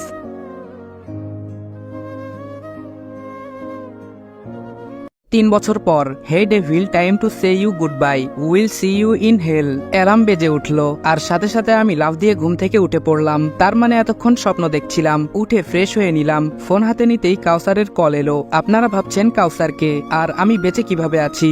গল্পের সাথে থাকুন, সব জানতে পারবেন। ফোনটা রিসিভ করলাম। কাউসার বলল it's time to come back. আমি বললাম হোয়ার? কাউসার বলল ঢাকা। আমি বললাম ফ্লাইট টিকিট বুক কর, আর ঢাকা বিশ্ববিদ্যালয়ে আমার অ্যাডমিশনের ব্যবস্থা কর। কাউসার বলল as your wish, and you don't need flight ticket. You will come in my private jet. Sharp 5 PM you will fly from America. আমি বললাম ওকে। ফোন কেটে দিলাম। তারপর ব্রেকফাস্ট করে আমার ব্যাগপত্র গুছিয়ে নিয়ে হালকা রেস্ট নিয়ে নিলাম। তারপর লাঞ্চ করে বেরিয়ে পড়লাম এয়ারপোর্টের দিকে। চলুন ততক্ষণে আপনাদেরকে গত 3 বছরে আমি কোথায় ছিলাম আর বেঁচে গেলাম কি করে সব বলি। সেদিন আমি প্রায় মৃত্যুর মুখে ছিলাম, আর তখনই আমার সামনে একটা কালো গাড়ি এসে থামলো। সে ওখান থেকে আমাকে হসপিটালে নিয়ে যায়। 3 দিন পর আমার জ্ঞান ফেরে। জ্ঞান ফিরে যখন আমি নিজেকে হসপিটালে আবিষ্কার করি, তখন আমি খুব অবাক হই। আমি জানতে চাই কে আমাকে বাঁচিয়েছে। তখনই পেছন থেকে কেউ বলে উঠলো আমি তখনই পেছনে ফিরে তাকালাম। একজন আমার সমবয়সী লোক, কালো কোট আর প্যান্ট পরা, দেখে মনে হয় কোনো বিজনেসম্যান। আমি বললাম আপনি কে, আর আমাকে কেন বাঁচালেন? আপনি জানেন আমি কে? লোকটা হালকা হেসে বলল আমি কাউসার আহমেদ, আমি একজন বিজনেসম্যান। বাকিটা তুমি সুস্থ হওয়ার পর জানতে পারবে। এখন রেস্ট নাও। 1 সপ্তাহ পর এখন আমি পুরোপুরি সুস্থ। কাউসার আমাকে ওর বাড়িতে নিয়ে এলো। আমি বললাম এবার বলুন আপনি আমাকে কেন বাঁচিয়েছেন, আর আপনাকে দেখে মনে হয় না আমার সম্পর্কে আপনার কোনো কিছু অজানা আছে। কাউসার বলল চিল মিস্টার ডেভিল, আপনার দরকার একজন বন্ধু, আর আমার চাই পাওয়ার, তাই আমি আপনাকে বাঁচিয়েছি। আমি বললাম আমি বুঝলাম না আপনার কথা। কাউসার বলল I want to be the king maker in this city. আমি বললাম এতে আমি কি করতে পারি? কাউসার বলল অনেক কিছু। বর্তমান আন্ডারওয়ার্ল্ড কিং মারুফ, আর এই শহরের কিং মেকার হচ্ছে তার পালতু কুত্তা শফিক। শফিকের জন্যই মারুফ তোমাকে ট্রেস করতে পেরেছে। শফিকই তানজিলাকে তোমার কলেজে আন্ডার কভার হিসেবে অ্যাপয়েন্ট করে, আর তানজিলাকে সামনে রেখে মারুফ তোমাকে মারার প্ল্যান করে এবং সফলও হয়ে যায়। কিন্তু ও জানতো না ওদের কেউ একজন ফলো করছে। সে হচ্ছে the youngest successful businessman Kawsar Ahmed. Who wants to be the king maker by the place of Shafiqul Islam. আমি বললাম এতে আমার লাভ কি? কাউসার বলল তোমার শত্রুকে শেষ করার জন্য আমি তোমাকে সকল প্রকার ব্যাক সাপোর্ট দেব, বিনিময়ে তুমি আমাকে পাওয়ার দেবে। এই শহরে মেয়র হতে চাই আমি। আমি বললাম ওকে, কিন্তু আগে আমার কাজ করতে হবে। আমার মিশন শেষ হয়ে গেলে তুমি হবে এই শহরের কিং মেকার। তারপর কাউসার আমাকে আমেরিকা থাকার ব্যবস্থা করে দেয়, আর এই 3 বছর আমি এখানেই ছিলাম। আপনাদের সাথে কথা বলতে বলতে আমি এয়ারপোর্টে চলে এলাম, তারপর প্লেনে বাংলাদেশে চলে এলাম। এয়ারপোর্ট থেকে কাউসারের পাঠানো গাড়িতে করে চলে এলাম বাসায়। কাউসার বলল ওয়েলকাম ব্যাক ডেভিল। আমি বললাম তোকে যা বলেছি সেটা হয়ে গেছে। কাউসার বলল তুই বলবি আর সেটা হবে না, তা কি হয় বল? আজকে রেস্ট নে, কাল সকাল থেকে ভার্সিটিতে যেতে পারবি। আর হ্যাঁ, তোর জন্য কাল ভার্সিটিতে একটা সারপ্রাইজ আছে। আমি বললাম কি সারপ্রাইজ? কাউসার বলল সেটা ভার্সিটি গেলেই জানতে পারবি। আমি বললাম আমার থাকার ব্যবস্থা ভার্সিটির হোস্টেলে কর। কাউসার বলল আমার এত বড় বাড়ি থাকতে তুই হোস্টেলে কেন থাকবি? আমি বললাম যেটা বলছি সেটা কর, পাল্টা প্রশ্ন ডেভিল পছন্দ করে না। কাউসার বলল সরি, হয়ে যাবে। পরের দিন কলেজে গিয়ে সব ফর্মালিটি শেষ করে হোস্টেলে চলে এলাম। তখন আমার ফোনে একটা কল এলো। কাউসার ফোন করেছে। ফোনটা রিসিভ করে বললাম তোকে কতবার বলেছি যখন তখন আমাকে ফোন করবি না। কাউসার বলল একটু দরকার ছিল তাই ফোন করেছি। আমি বললাম কি দরকার? কাউসার বলল তোর রুমের দরজা খুলে দেখ। আমি বললাম কেন, কি হয়েছে? কাউসার বলল সারপ্রাইজ আছে বলেছিলাম না, দরজাটা খোল। তারপর আমি দরজাটা খুলেই অবাক হয়ে গেলাম। আমি সত্যি সত্যি সারপ্রাইজড হয়ে গেলাম, কারণ আমার সামনে সাইমন দাঁড়িয়ে ছিল। সাইমন বলল কেমন আছিস দোস্ত? আমি বললাম ভালো, তোর কি খবর? সাইমন বলল ভালো না, মারুফের ভয়ে এই ঢাকা শহরে পালিয়ে আসতে হয়েছে, কিন্তু মারুফ তাও আমার পিছু ছাড়েনি, ঢাকাতেও চলে এসেছে আমাদেরকে মারার জন্য। আমি ওর কথা শুনে একটু হাসলাম। সাইমন বলল তুই হাসছিস কেন? আমি বললাম আমার হাসির কারণ কবে থেকে তোকে বলে দিতে হচ্ছে। আর বাকি সবাই কোথায়? সাইমন বলল সবাই আছে কাউসার সাহেবের সেফ হাউজে। আমি বললাম তুই বস, আমি আসছি। সাইমন বলল কোথায় যাচ্ছিস? আমি কিছুই বললাম না, শুধু মুচকি একটা হাসি দিয়ে বাহিরে চলে আসলাম। তারপর কাউসারকে ফোন দিলাম। আমি বললাম হ্যালো। কাউসার বলল হ্যালো। আমি বললাম কিছু কাজ আছে। কাউসার বলল আমি জানি, তোমার বন্ধুদেরও তোমার সাথে থাকার ব্যবস্থা করতে হবে। আমি বললাম কাউসার বলল হয়ে যাবে। আমি বললাম গুড, আমি রাখছি এখন। তারপর সাইমনকে সব বুঝিয়ে বললাম। পরের দিন সকালে ঘুম ভাঙলো সাইমনের ডাকে। সাইমন বলল কিরে ভার্সিটিতে যাবি না? সাইমনের ডাকে উঠে ফ্রেশ হয়ে বের হলাম কলেজের উদ্দেশ্যে। ক্লাসে যাচ্ছিলাম তখন পেছন থেকে কেউ ডাক দিল, এই খ্যাত এদিকে আয়। আমি এদিক ওদিক তাকিয়ে আবার হাঁটা ধরলাম, তখন আবার ডাক দিল, এই সাদা শার্ট। আমি বললাম জি, আমাকে ডাকছেন? মেয়েটা বলল তুই ছাড়া এখানে আর কোন খ্যাত আছে? আমি তাদের কাছে গিয়ে দাঁড়ালাম। মেয়েটা বলল এই তোর নাম কি? আমি বললাম জি, আমার নাম মোহাম্মদ আব্দুল্লাহ। আপনার? মেয়েটা বলল ওই এটা কি ফেসবুক পাইছোস যে পাল্টা প্রশ্ন করিস? যা জিজ্ঞেস করব শুধু তার উত্তর দিবি। আমি বললাম ঠিক আছে। মেয়েটা বলল কোন ইয়ার? আমি বললাম অনার্স প্রথম। মেয়েটা বলল বাড়ি কোথায়? আমি বললাম বাড়ি নেই, হোস্টেলে থাকি। মেয়েটা বলল এখন থেকে যখন কলেজে আসবি বা যাবি আমাকে দেখলেই সালাম দিবি, আর আমরা যখন যা বলবো তাই করবি। আমি বললাম ঠিক আছে। তারপর ওখান থেকে চলে এলাম। ক্লাসে এসে সবার পেছনের বেঞ্চে গিয়ে বসলাম। পেছন থেকে কেউ একজন বলল ভাই আপনি এখানে? পিছনে তাকাতেই দেখলাম মিরাজ আমার সামনে দাঁড়িয়ে আছে। মিরাজ আরো কিছু বলতে যাবে তার আগেই আমি ওকে চোখের ইশারায় থামিয়ে দিলাম। ও আমার পাশে এসে বসলো। মিরাজ বলল এতক্ষণ যে আপনাকে র্যাগিং করলো আপনি জানেন ওকে? আমি বললাম ও হচ্ছে ঈশা, কাউসারের বোন, এই ক্লাসেই পড়ে, কিন্তু আমার ওকে নিয়ে ভাবার সময় নেই। আমি যে কাজের জন্য এখানে এসেছি সেটা হয়ে গেলেই চলে যাব। রিনা বলল দেখ ঈশা, মিরাজ ওই খ্যাতটার সাথে বসে গল্প করছে। ঈশা বলল তাতে তোর কি? রিনা বলল আমার কিছু না, কিন্তু একটা জিনিস আমার বুঝতে কষ্ট হচ্ছে। মিরাজ আমাদের কলেজের সবচেয়ে হ্যান্ডসাম ও স্টাইলিশ ছেলে, ওর সাথে কথা বলার জন্য আমাদের ক্লাসের সবাই চেষ্টা করছে, কিন্তু ও কাউকেই তেমন পাত্তা দেয় না। কিন্তু ও ওই ক্ষেত্রের সাথে কি করে? ঈশা বলল সেটা ওকে গিয়ে জিজ্ঞেস কর, আমার মাথা খাস না। এক এক করে সব ক্লাস শেষ করে বাড়ি ফিরছিলাম। কলেজের গেট দিয়ে যেই বের হব তখনই পেছন থেকে ঈশা বলল এই খ্যাত এদিকে আয়। আমি বললাম জি বলেন। ঈশা বলল তোকে সকালে বললাম না আসতে যেতে আমাকে সালাম দিবি? আমি বললাম আপনি তো সেম ক্লাসের, তো আপনাকে কেন সালাম দিব? আপনি তো আমার সিনিয়র না। আইরিন বলল ওই তোর মুখে অনেক বুলি ফুটছে না, এক্ষুনি ক্ষমা চা, নইলে ফল ভালো হবে না। আমি বললাম আমি মাফ চাইতে পারবো না, কারণ আমি কোনো অন্যায় করিনি, আপনাদের যা খুশি তাই করতে পারেন। ঈশা রেগে গিয়ে বলল তুই জানিস আমি কে? আমি বললাম কেন, আপনি জানেন না আপনি কে? ঈশা বলল তুই দেখ এবার আমি তোর কি করি। আমি বললাম এখন দেখা দেখির সময় বা ইচ্ছা কোনোটাই নাই। তারপর ওখান থেকে চলে আসলাম। ঈশা তো রেগে আগুন। ওখান থেকে এসে পুকুর পাড়ে একটা গাছের নিচে বসলাম। এবার আপনাদের ছোট করে ঈশার পরিচয়টা দেই। ঈশা হচ্ছে গল্পের সিরিয়ালের নায়িকা, পুরো নাম ইশারা জাহান অবন্তী, কাউসারের একমাত্র বোন। আর কাউসারকে সে তো আপনারা জানেন, দেখতে মাশাল্লাহ খুব সুন্দর, দুধে আলতা গায়ের রং, টানা টানা চোখ, হাসলে যেন মুক্তা ঝরে। এমনিতে খুব ভালো, যে ওর সাথে তাল মিলিয়ে চলবে ও তাকে সবসময় গার্ড করবে অন্যদের থেকে।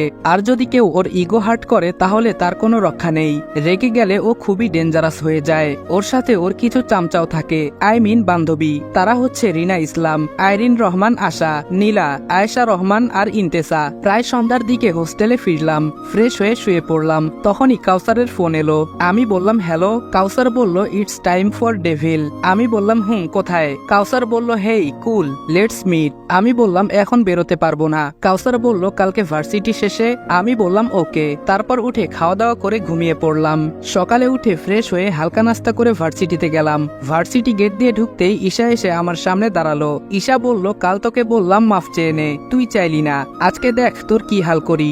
বলেই কাকে যেন ফোন করলো। আমি সেখানে দাঁড়িয়ে না থেকে কলেজের ক্যান্টিনে এসে বসলাম। কিছুক্ষণ পরে কলেজে একটা গাড়ি এসে থামলো। গাড়িটা হচ্ছে পুলিশের। পুলিশ গাড়ি থেকে নেমে ঈশার সামনে দাঁড়ালো। ঈশা হাত দিয়ে আমার দিকে ইশারা করে দেখালো। তখন সাইমন আর বাকি সবাই আমার সাথেই ছিল। আমি ওদের বললাম সাইমন, এখানে যা কিছু হয়ে যাক না কেন তোরা কিছু করবি না। সাইমন বলল কিন্তু দোস্ত। আমি ওকে থামিয়ে দিয়ে বললাম যেটা বলেছি সেটা কর, কাউসারকে ফোন দিয়ে আসতে বল। সাইমন বলল ওকে। পুলিশ এসে আমার সামনে দাঁড়ালো। আমাকে জিজ্ঞেস করলো এই তুই আব্দুল্লাহ? আমি বললাম জি। পুলিশ বলল শালা দেখতে তো অনেক ইনোসেন্ট, মনে হয় ভাজা মাছটাও উল্টে খেতে জানো না, আর ভার্সিটি এসে সুন্দর মেয়ে দেখে টিচ করো। আমি বললাম স্যার আপনার ভুল হচ্ছে, আমি কাউকে টিচ করিনি। পুলিশ বলল শালা আমার মুখের উপর কথা বলিস। এই বলে আমার গালে সজোরে একটা চর মারলো। আমার ঠোঁট কেটে রক্ত পড়তে শুরু করলো। তারপর তারা আমাকে থানায় নিয়ে গেল। থানায় ঢুকেই ঈশা অবাক হয়ে গেল, কারণ আমাদের আগে সেখানে কাউসার এসে বসে আছে। এসআই বলল হ্যালো মিস্টার কাউসার, আপনি এখানে কেন? আমাকে একটা ফোন করলে আমি চলে যেতাম আপনার কাছে। কাউসার বলল আগে বলুন আপনি ওকে কেন থানায় এনেছেন? এসআই বলল ইফটিজিং কেস। কাউসার বলল ও কাকে টিচ করেছে? এসআই বলল ঈশা ম্যাডামকে। কাউসার বলল oh really, do you have any proof? SI বলল আপনার বোন আমার কাছে এসে কমপ্লেন করেছে, তাই আমাকে এর বিরুদ্ধে অ্যাকশন নিতে হয়েছে। কাউসার বলল উকিল সাহেব?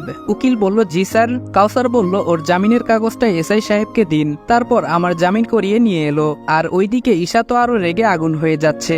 আশা বলল কিরে দোস্ত কি হলো, কিছুই তো বুঝতে পারতাছি না। ওই ফকিন্নিটার জামিন করানোর জন্য তোর ভাই নিজে এসেছে? স্ট্রেঞ্জ।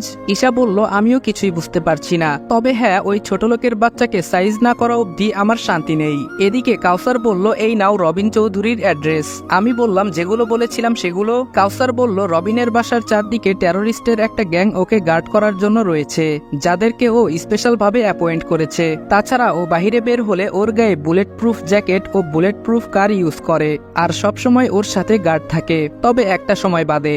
আমি বললাম কখন? কাউসার বলল সপ্তাহে একদিন ও ওর প্রাইভেট গেস্ট হাউসে থাকে, তখন ওর সাথে কোনো গার্ড থাকে না, আর সেটা আজকেই। তবে তুমি ওকে মারার জন্য বেশি সময় পাবে না, কারণ ও বেশি সময় গেস্ট হাউসে থাকে না। রাত 1:30 থেকে 3:30 তখন ও ওর গেস্ট হাউসে থাকে। এ সময়ের মধ্যে ওকে মারতে হবে। তুমি কি পারবে এত কম সময়ে? আমি কাউসারের কথা শুনে হাসলাম। কাউসার বলল তুমি হাসছো কেন? সাইমন বলল ভাই তোর কথা শুনে হাসছে। কাউসার বলল কেন? আমি কি এমন বললাম হাসির মতো? সাইমন বলল কাউসার ভুলে যাস না ভাই, অস্ত্র তো জমা দিয়ে দিছে অনেক আগেই, কিন্তু ট্রেনিং সেটা এখনো আছে, 2 ঘন্টা অনেক সময়। আমি বললাম আমার প্রয়োজনীয় জিনিসগুলো? কাউসার বলল সব গাড়িতে রাখা আছে। আমি বললাম হ্যাঁ তাহলে ঠিক আছে, তুই এখন যেতে পারিস। কাউসার বলল ওকে। তারপর কাউসার চলে গেল। আমি বললাম সাইমন দিয়াকে কল কর। তারপর সাইমন দিয়াকে কল করলো। প্রথমে রিং হয়ে কেটে গেল। তারপর দিয়া ফোন ব্যাক করলো। দিয়া বলল হ্যালো। আমি বললাম হেই দিয়া, it's time two wake up baby. দিয়া বলল অ্যাড্রেস অ্যান্ড প্ল্যান আমার পার্সোনাল আইডিতে মেল করো। আমি বললাম কিছু বলার আগেই বুঝে নিয়েছো? Good, that's my lady. তারপর আমরা সবাই হোস্টেলে চলে এলাম। এখন শুধু রাতের অপেক্ষা। ওইদিকে ঈশা বলল ভাইয়া তুমি কেন ওই ছেলেটাকে বাঁচালে? কে ও? কাউসার বলল ও একবার আমার প্রাণ বাঁচিয়েছে, তাই ওর প্রতি একটা দায়িত্ববোধ আমার আছে। ঈশা বলল প্রাণ বাঁচিয়েছে তো কি হয়েছে, আমার থেকে কি ওই ছোট লোকটা তোমার কাছে বেশি নাকি? কাউসার বলল জানি না, শুধু জানি ও খুব ভালো ছেলে, তুই আর কোনোভাবে ওকে কষ্ট দিবি না ব্যাস। ঈশা রেগে চলে গেল ওর রুমে। রাত 3টা। রবিন রক্তাক্ত অবস্থায় আমার সামনে বসা। দিয়া বলল আমার কাজ শেষ, আমি এখন আসি। আমি বললাম কোথায় যাবে ডার্লিং, সবে তো তোমার কাজ শুরু, তুমি এখানেই থাকো। দিয়া বলল কিন্তু আমি থাকবো কোথায়? সাইমন বলল তোরা এই বিষয়ে পরে কথা বলিস, আগে এটার খেল খতম কর। ওরে তোরে দেইখা আমার খালি শরীর জ্বলতাছে, মন চাইতাছে শালারে ইচ্ছামতো কোপাই। আমি বললাম তোর যা মন চায় তুই কর, তোর জন্য সব ফ্রি, তুই তো আমার ফ্রেন্ড না আমার ভাই। তারপর সাইমন রবিনকে মেরে ওর লাশের পাশে একটা ভূতের মাস্ক ফেলে দিল। তারপর আমরা ওখান থেকে চলে আসলাম। ডিয়ার থাকার ব্যবস্থা করলাম কাউসারের বাসার ছাদের চিলে কোঠাতে। পরের দিন সকালে মারুফ নিউজ দেখছিল। ব্রেকিং নিউজ, গতকাল রাতে শহরের বিশিষ্ট ব্যবসায়ী রবিন চৌধুরীকে কেউ তার প্রাইভেট গেস্ট হাউসে নৃশংসভাবে কুপিয়ে হত্যা করেছে। কিন্তু অবাক করার বিষয়, খুনি কোনো রকম প্রমাণ রাখেনি, তবে লাশের পাশে একটা ভূতের মাস্ক পাওয়া গেছে, যেটা হয়তো খুনির। পুলিশের মন্তব্য, খুব শীঘ্রই খুনি ধরা পড়বে। আপাতত এইটুকুই, বাকিটা জানতে সাথেই থাকুন। নিউজ দেখে মারুফের মুখে অনিচ্ছায় বেরিয়ে এলো ডেভিল। আর তখনই মারুফের ফোনে কল এলো। মারুফ ফোন রিসিভ করতেই যা শুনতে পেল তা শোনার জন্য মারুফ মোটেও প্রস্তুত ছিল না। মারুফ বলল, হ্যালো। আমি বললাম, কেমন আছিস? মারুফ বলল, কে আপনি? আমি বললাম, এত তাড়াতাড়ি আমাকে কিভাবে ভুলে গেলি? মারুফ বলল, মানে কে আপনি? আমি ওর কথায় হাসলাম। মারুফ তোতলাতে তোতলাতে বলল, ডেভিল। আমি বললাম, yes my dear friend, thinking for the devil and the devil is hair. অনেক আরাম করেছিস, এবার একটু গেম খেলা যাক। কি বলিস তুই? মারুফ বলল, গেম? কিসের গেম? আমি বললাম, মৃত্যুর game, do or die. Time limits 5 day. আমার শিকার 5 জন। কখন কাকে কিভাবে মারবো না তুই জানিস না আমি। ওরা তোর সঙ্গী, তুই চাইবি ওদের বাঁচাতে আর আমি মারতে, কারণ যে তোর সঙ্গী সে আমার দুশ্মন। ওদের না বাঁচালে তোর জন্য বিপদ, কারণ আমি যত ওদের কাছে এগোবো মৃত্যু তত তোর কাছে আসবে। Stop me if you can, the game is on and your time start now. Maruf বলল, হ্যালো ডেভিল। আমি ফোন কেটে দিলাম। সাইমন বলল, আমরা তো জানি না ওরা কোথায় আছে, তাহলে ওদের মারবো কিভাবে? আমি ওর কথায় কিছুটা হাসলাম। সাইমন বলল, শফিক আর ওই এসআই, তাদের কি করবি? আমি বললাম, এভরিওয়ান হ্যাভ টু ডাই। কাউসার বলল, তুমি ওকে চ্যালেঞ্জ কেন করলে? ও তো এখন সাবধান হয়ে যাবে। আমি একটা শয়তানি হাসি দিয়ে বললাম, সেটাই তো আমি চাই। কাউসার বলল, মানে? আমি বললাম, when devil is on action don't show any reaction, do what I say. Kawsar বলল, ওকে। আমি বললাম, সাইমন। সাইমন বলল, হুম বল। আমি বললাম, শফিককে ফোন কর। সাইমন বলল, হুম। তারপর শফিককে ফোন করলো। ফোন রিসিভ করার পর শফিক বলল, হ্যালো। আমি বললাম, শফিক, মারুফের সাথে থেকে অনেক উড়েছিস, এখন সময় হয়ে গেছে তোর ডানা ছেটে দেওয়ার। শফিক বলল, কে তুই? আর তুই জানিস তুই কার সাথে কথা বলছিস? আমি বললাম, কথা যখন বলছি তখন জেনেই বলেছি, এখন প্রশ্ন হচ্ছে তুই কি জানিস তুই কার সাথে কথা বলছিস? শফিক বলল, তুই যেই হস, নিজের ভালো চাস তো মাফ চা আমার কাছে, না হলে তোকে জেলের ভাত খাইয়ে ছাড়বো। আমি ওর কথায় উচ্চস্বরে হেসে বললাম, ডেভিলকে আটকে রাখতে পারে এমন পুলিশ আর এমন জেল এখনো তৈরি হয়নি। শফিক তোতলাতে তোতলাতে বলল, ডেভিল। আমি বললাম, ভয় পাস না, আমি তোকে কিছুই করব না, প্রমিস, কিন্তু আমার একটা কাজ করে দিতে হবে। শফিক বলল, কি করতে হবে বলেন, আমি সবকিছু করতে রাজি আছি। আমি বললাম, যেভাবে আমার পিছে থেকে আমাকে ছুরি মেরেছিলি সেভাবে মারুফকেও মারতে হবে, না হলে তোকে মরতে হবে। শফিক বলল, ভাই আমি আপনার কাজ করতে রাজি আছি, আমাকে মারবেন না প্লিজ। আমি বললাম, এসআই রানা, আমার ওকে চাই। শফিক বলল, পৌঁছে যাবে। আমি বললাম, সময় আর জায়গা তোকে মেল করে দেওয়া হবে, তবে কোন রকম পলিটিক্যাল বুদ্ধি খাটালে নিজের জানটা আর ধরে রাখতে পারবি না। শফিক বলল, আপনি নিশ্চিত থাকুন ভাই, এরকম কিছুই হবে না। তারপর আমি ফোন কেটে দিলাম। পরের দিন, অনেকদিন কলেজে যাওয়া হয় না, তাই আজকে কলেজে গেলাম। কলেজের গেট দিয়ে ঢুকতেই কয়েকটা ছেলে এসে আমার রাস্তা আটকালো। ছেলেগুলোকে আগে কখনো দেখিনি। তখন ছেলেগুলোর পেছন থেকে ঈশা বেরিয়ে এলো। ঈশা বলল, তোকে কতবার বললাম সরি বলে নে, তুই শুনলি না, এবার দেখ তোর কি হাল করি। এই মার ওকে, যতক্ষণ না আমাকে সরি বলবে ততক্ষণ ওকে মারবি। তারপর ছেলেগুলো আমাকে মারতে শুরু করলো, যে যেভাবে পারছে আমাকে পেটাচ্ছে, আর আমি চুপচাপ মার খেয়ে যাচ্ছি। এক পর্যায়ে আমার নাক মুখ দিয়ে রক্ত বেরোতে লাগলো, আমি প্রায় মরা অবস্থা। তখন কেউ একজন এসে ওই ছেলেগুলোকে ধাক্কা দিয়ে সরিয়ে দিল আর আমাকে মাটি থেকে টেনে তুলে একটা বেঞ্চে বসালো। আমি কিছু দেখতে পাচ্ছিলাম না, কারণ আমার মাথা ফেটে অনেক রক্ত ঝরছিল। আবছা চোখে দেখতে পেলাম আশা। আমি মনে মনে বললাম, আরে এটা তো ঈশার বন্ধু, ও আমাকে কেন বাঁচাতে এলো? তখন আশা ঈশাকে বলল, তুই কি মানুষ? কেউ কারোর সাথে এমন করতে পারে? দেখ ছেলেটাকে কেমন অমানুষের মতো পিটিয়েছে এরা, আর তুই দাঁড়িয়ে মজা নিচ্ছিস। ও তো ভুল কিছু করেনি, ও তো ঠিকই বলেছে, আমরা তো সেম ক্লাসে পড়ি, তো ওকে আমরা র্যাগিং কেন করব? মানছি ও তোর ইগো হার্ট করেছে, তার জন্য তুই ছেলেটাকে থানায় অবধি নিয়ে গেছিস। আচ্ছা তুই বল, ওর জায়গায় যদি তুই হতি আর কেউ তোকে বিনা কারণে মিথ্যে অপবাদ দিয়ে পুলিশে দিত, তাহলে তুই কি করতি? ঈশা বলল, খুন করে ফেলতাম তাকে। আশা বলল, তুই তাকে খুন করে ফেলতি, কিন্তু ও কি তোকে কিছু করেছে?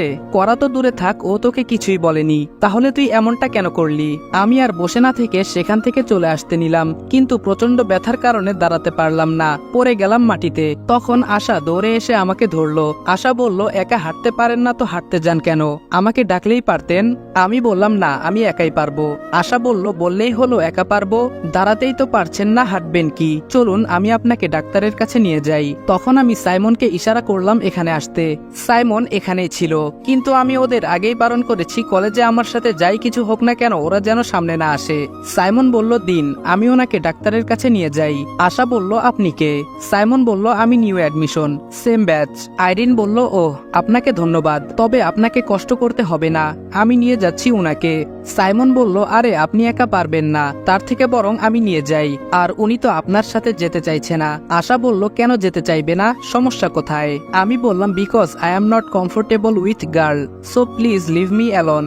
রাগে আমার চোখ রক্তবর্ণ ধারণ করেছে। সাইমন বুঝতে পেরে সাথে সাথে আমার কানে বলল, রেদওয়ান কি করছিস তুই? শান্ত হ। আমি আবার স্বাভাবিক হওয়ার চেষ্টা করলাম।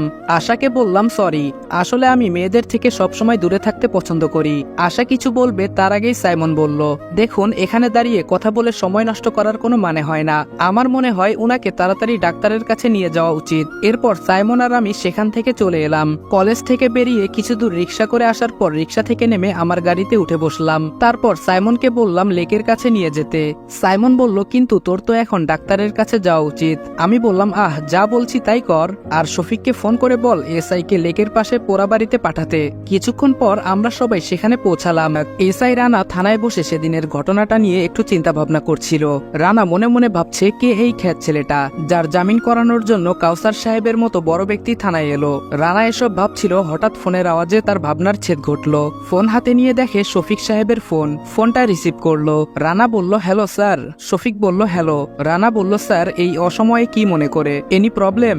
শফিক বলল, হ্যাঁ, একটা ইম্পর্টেন্ট মিশন, তোমাকে বিশ্বাস করা যায়, অন্য কাউকে দিয়ে ভরসা পাচ্ছি না। রানা বলল, ওকে স্যার, কি করতে হবে বলেন। শফিক বলল, তোমাকে একটা অ্যাড্রেস টেক্সট করছি, এই অ্যাড্রেসে চলে যাও, সেখানে আমার লোকেরা ডেভিলকে ধরে আটকে রেখেছে। You go and finish that bloody rascal. Rana বলল, কিন্তু স্যার একটা কথা জানার ছিল, যদি অনুমতি দেন তো একটা কথা জিজ্ঞেস করতে পারি? শফিক বলল, হুম শিওর। রানা বলল, ডেভিলকে তো 4 বছর আগে বর্তমান আন্ডারওয়ার্ল্ড কিং মারুফ মেরে ফেলেছিল, তাহলে নতুন করে এই ডেভিলের আগমন কিভাবে? শফিক বলল, ডেভিলের মানে জানো? রানা বলল, স্যার। শফিক বলল, ডেভিল অর্থ কি জানো? রানা বলল, জি স্যার, ডেভিল অর্থ শয়তান। শফিক বলল, তাহলে তো জানো, শয়তানকে মারতে হলে তার থেকেও বড় শয়তান হতে হয়, যেটা মারুফ এখনো হতে পারেনি। ডেভিল একজন মাইন্ড গেমার, সে তার শিকারকে নিয়ে খেলতে ভালোবাসে। ডেভিলের ডিকশনারিতে সেকেন্ড চান্স বলতে কোনো কথা নেই, তাকে মারতে হলে প্রথম চান্সেই মারতে হবে, যেটা মারুফ করতে পারেনি। আর এখন ডেভিল আগের থেকেও বেশি হিংস্র হয়ে ফিরেছে, তাকে আটকানো এখন অনেক মুশকিল। রানা বলল, স্যার মুশকিল কিন্তু অসম্ভব নয়, ওকে আমি আটকাবো। মারুফ যে ভুলটা করেছে আমি সেটা করব না, আমি ওকে সেকেন্ড চান্স দিব না। তারপর রানা ফোন রেখে দিল এবং শফিক সাহেবের দেওয়া ঠিকানায় পৌঁছালো। তারপর ধীরে ধীরে ভাঙা বাড়িতে ঢুকলো এবং ঢুকেই যা দেখলো তার জন্য সে মোটেও প্রস্তুত ছিল না। সে দেখতে পেল একটা চেয়ারে রক্তাক্ত অবস্থায় একজন লোকের হাত পা বেঁধে মাটিতে ফেলে রাখা হয়েছে।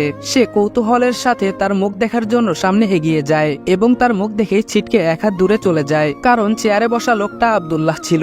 রানা দেখেই বুঝতে পারলো খুব নৃশংসভাবে কেউ আমাকে পিটিয়েছে, যার কারণে আমার পুরো শরীর রক্তে লাল হয়ে গেছে। সে যেন পুরো বাকরুদ্ধ হয়ে গেছে আমার এই অবস্থা দেখে। আমি বললাম, স্যার আমাকে বাঁচান, ওরা আমাকে মেরে ফেলবে। আমার কথায় তার হুঁশ ফিরল। রানা বলল, তোমার এই অবস্থা কে করেছে? কারা তোমাকে মারতে চায়? আমি অনেক ভয়ার্ত গলায় বললাম, ডেভিল। রানা বলল, ডেভিল? কিন্তু ডেভিল তোমাকে কেন মারতে চায়? আমি বললাম, ডেভিল আপনাকে মারতে চায়, আর আমি সেটা জেনে গেছি। আমি আপনাকে সব জানানোর জন্য থানায় যাচ্ছিলাম, আর তখনই কিছু লোক আমাকে এখানে তুলে নিয়ে আসে আর আমাকে অনেক মারধর করে, তারপর এখানে বেঁধে রেখে চলে যায়। আর তাদের মধ্যে একজন মেয়র শফিক সাহেবকে ফোন করে বলে এখানে ডেভিলকে বেঁধে রাখা হয়েছে। রানা বলল, কিন্তু ওরা এমন কেন করবে? আমি বললাম, ওরা জানতো শফিক সাহেব ডেভিলকে শেষ করার জন্য লোক পাঠাবে, আর তারা আমাকে ডেভিল ভেবে মেরে ফেলবে। অপরদিকে সবাই ভাববে ডেভিল মারা গেছে, আর অন্যদিকে ডেভিল তার কাজ শেষ করে অনেক দূরে পালিয়ে যাবে। রানা বলল, কিন্তু ডেভিল আমাকে কেন মারতে চাইবে? আমি বললাম, কারণ ও জেনে গেছে যে ডেভিলকে শফিক ও মারুফ মারতে চেয়েছিল, কিন্তু এসবের মাস্টার মাইন্ড ছিলেন আপনি। আপনি হতে চেয়েছিলেন ডেভিল। ডেভিল। রানা বলল, তুই এসব কিভাবে জানিস? কে তুই? আমি বললাম, স্যার আমি একজন সাধারণ মানুষ, এসব মারামারি থেকে সর্বদা দূরে থাকি। এসব আমি ডেভিলকে বলতে শুনেছি, তাই আপনাকে বললাম। আমাকে বাঁচান স্যার, না হলে ওরা আমাকে মেরে ফেলবে। প্লিজ স্যার, আমাকে বাঁচান।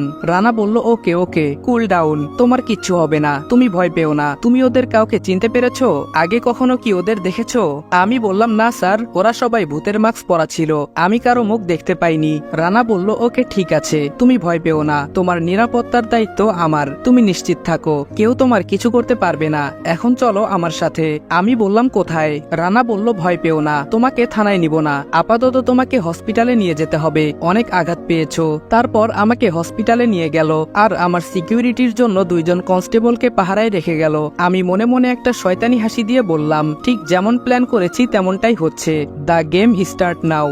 হ্যালো বন্ধুরা, আজ আমি 1x সম্পর্কে বলছি, যেটি সবচেয়ে বিশ্বস্ত। পিএসজি ও সিরিয়া এখানে সহযোগী। আইসিসি মহিলা ক্রিকেট বিশ্বকাপ চলছে, এটাই ক্রিকেট প্রেমীদের জন্য দুর্দান্ত সুযোগ। এখানে সমস্ত ক্রিকেট, ফুটবল ও অন্যান্য ম্যাচের ফলাফল এবং ম্যাচটি সরাসরি দেখতে পারবেন ও স্কোরের ভবিষ্যৎবাণী করে নগদ জিততে পারবেন। এছাড়াও রয়েছে চিকেন রোড ও ক্রাশ সহ বিভিন্ন ধরনের খেলা, যেগুলো খেলে রয়েছে খুব সহজেই জেতার সম্ভাবনা। মাত্র 300 দিয়েই তোমরা এখানে খেলা শুরু করতে পারো। বিএমডব্লিউ গাড়ি, আইফোন, ল্যাপটপ, অন্যান্য পুরস্কার রয়েছে প্রত্যেক দিন। নিবন্ধন করার সময় আমার প্রচার সংখ্যা অন ফায়ার ব্যবহার করলে প্রথম জমাতে পাবে 12,000 পর্যন্ত ও ফ্রি স্পিন। পেটিএম, ব্যাংক, বিকাশ, নগদ, রকেট এবং অন্যান্য সহজ পদ্ধতিতে জেতা রাশি তুলে নিতে পারবে। তাহলে আর দেরি কিসের? পিন কমেন্টের লিঙ্ক থেকে অথবা গুগলে 1x সার্চ করে আমার দেওয়া প্রোমো কোড অন ফায়ার ব্যবহার করে নিবন্ধন করো এবং বোনাস পাও।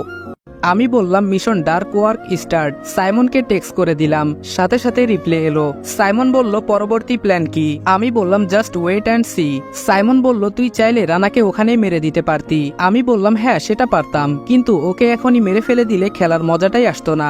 এখন আমি ওদের সাথে মাইন্ড গেম খেলবো। অন্যদিকে আশার বলা কথাগুলো ঈশার মনে অনেক আঘাত আনে। সেভাবে আশা তো ঠিকই বলেছে, এমনটা না করলেও পারতাম। ও তো সত্যি আমার কোনো ক্ষতি করেনি, শুধুমাত্র নিজের রাগের জন্য ছেলেটাকে এভাবে মার খাওয়ানো উচিত হয়নি। যাক, কালকে গিয়ে ওকে সরি বলে দিব।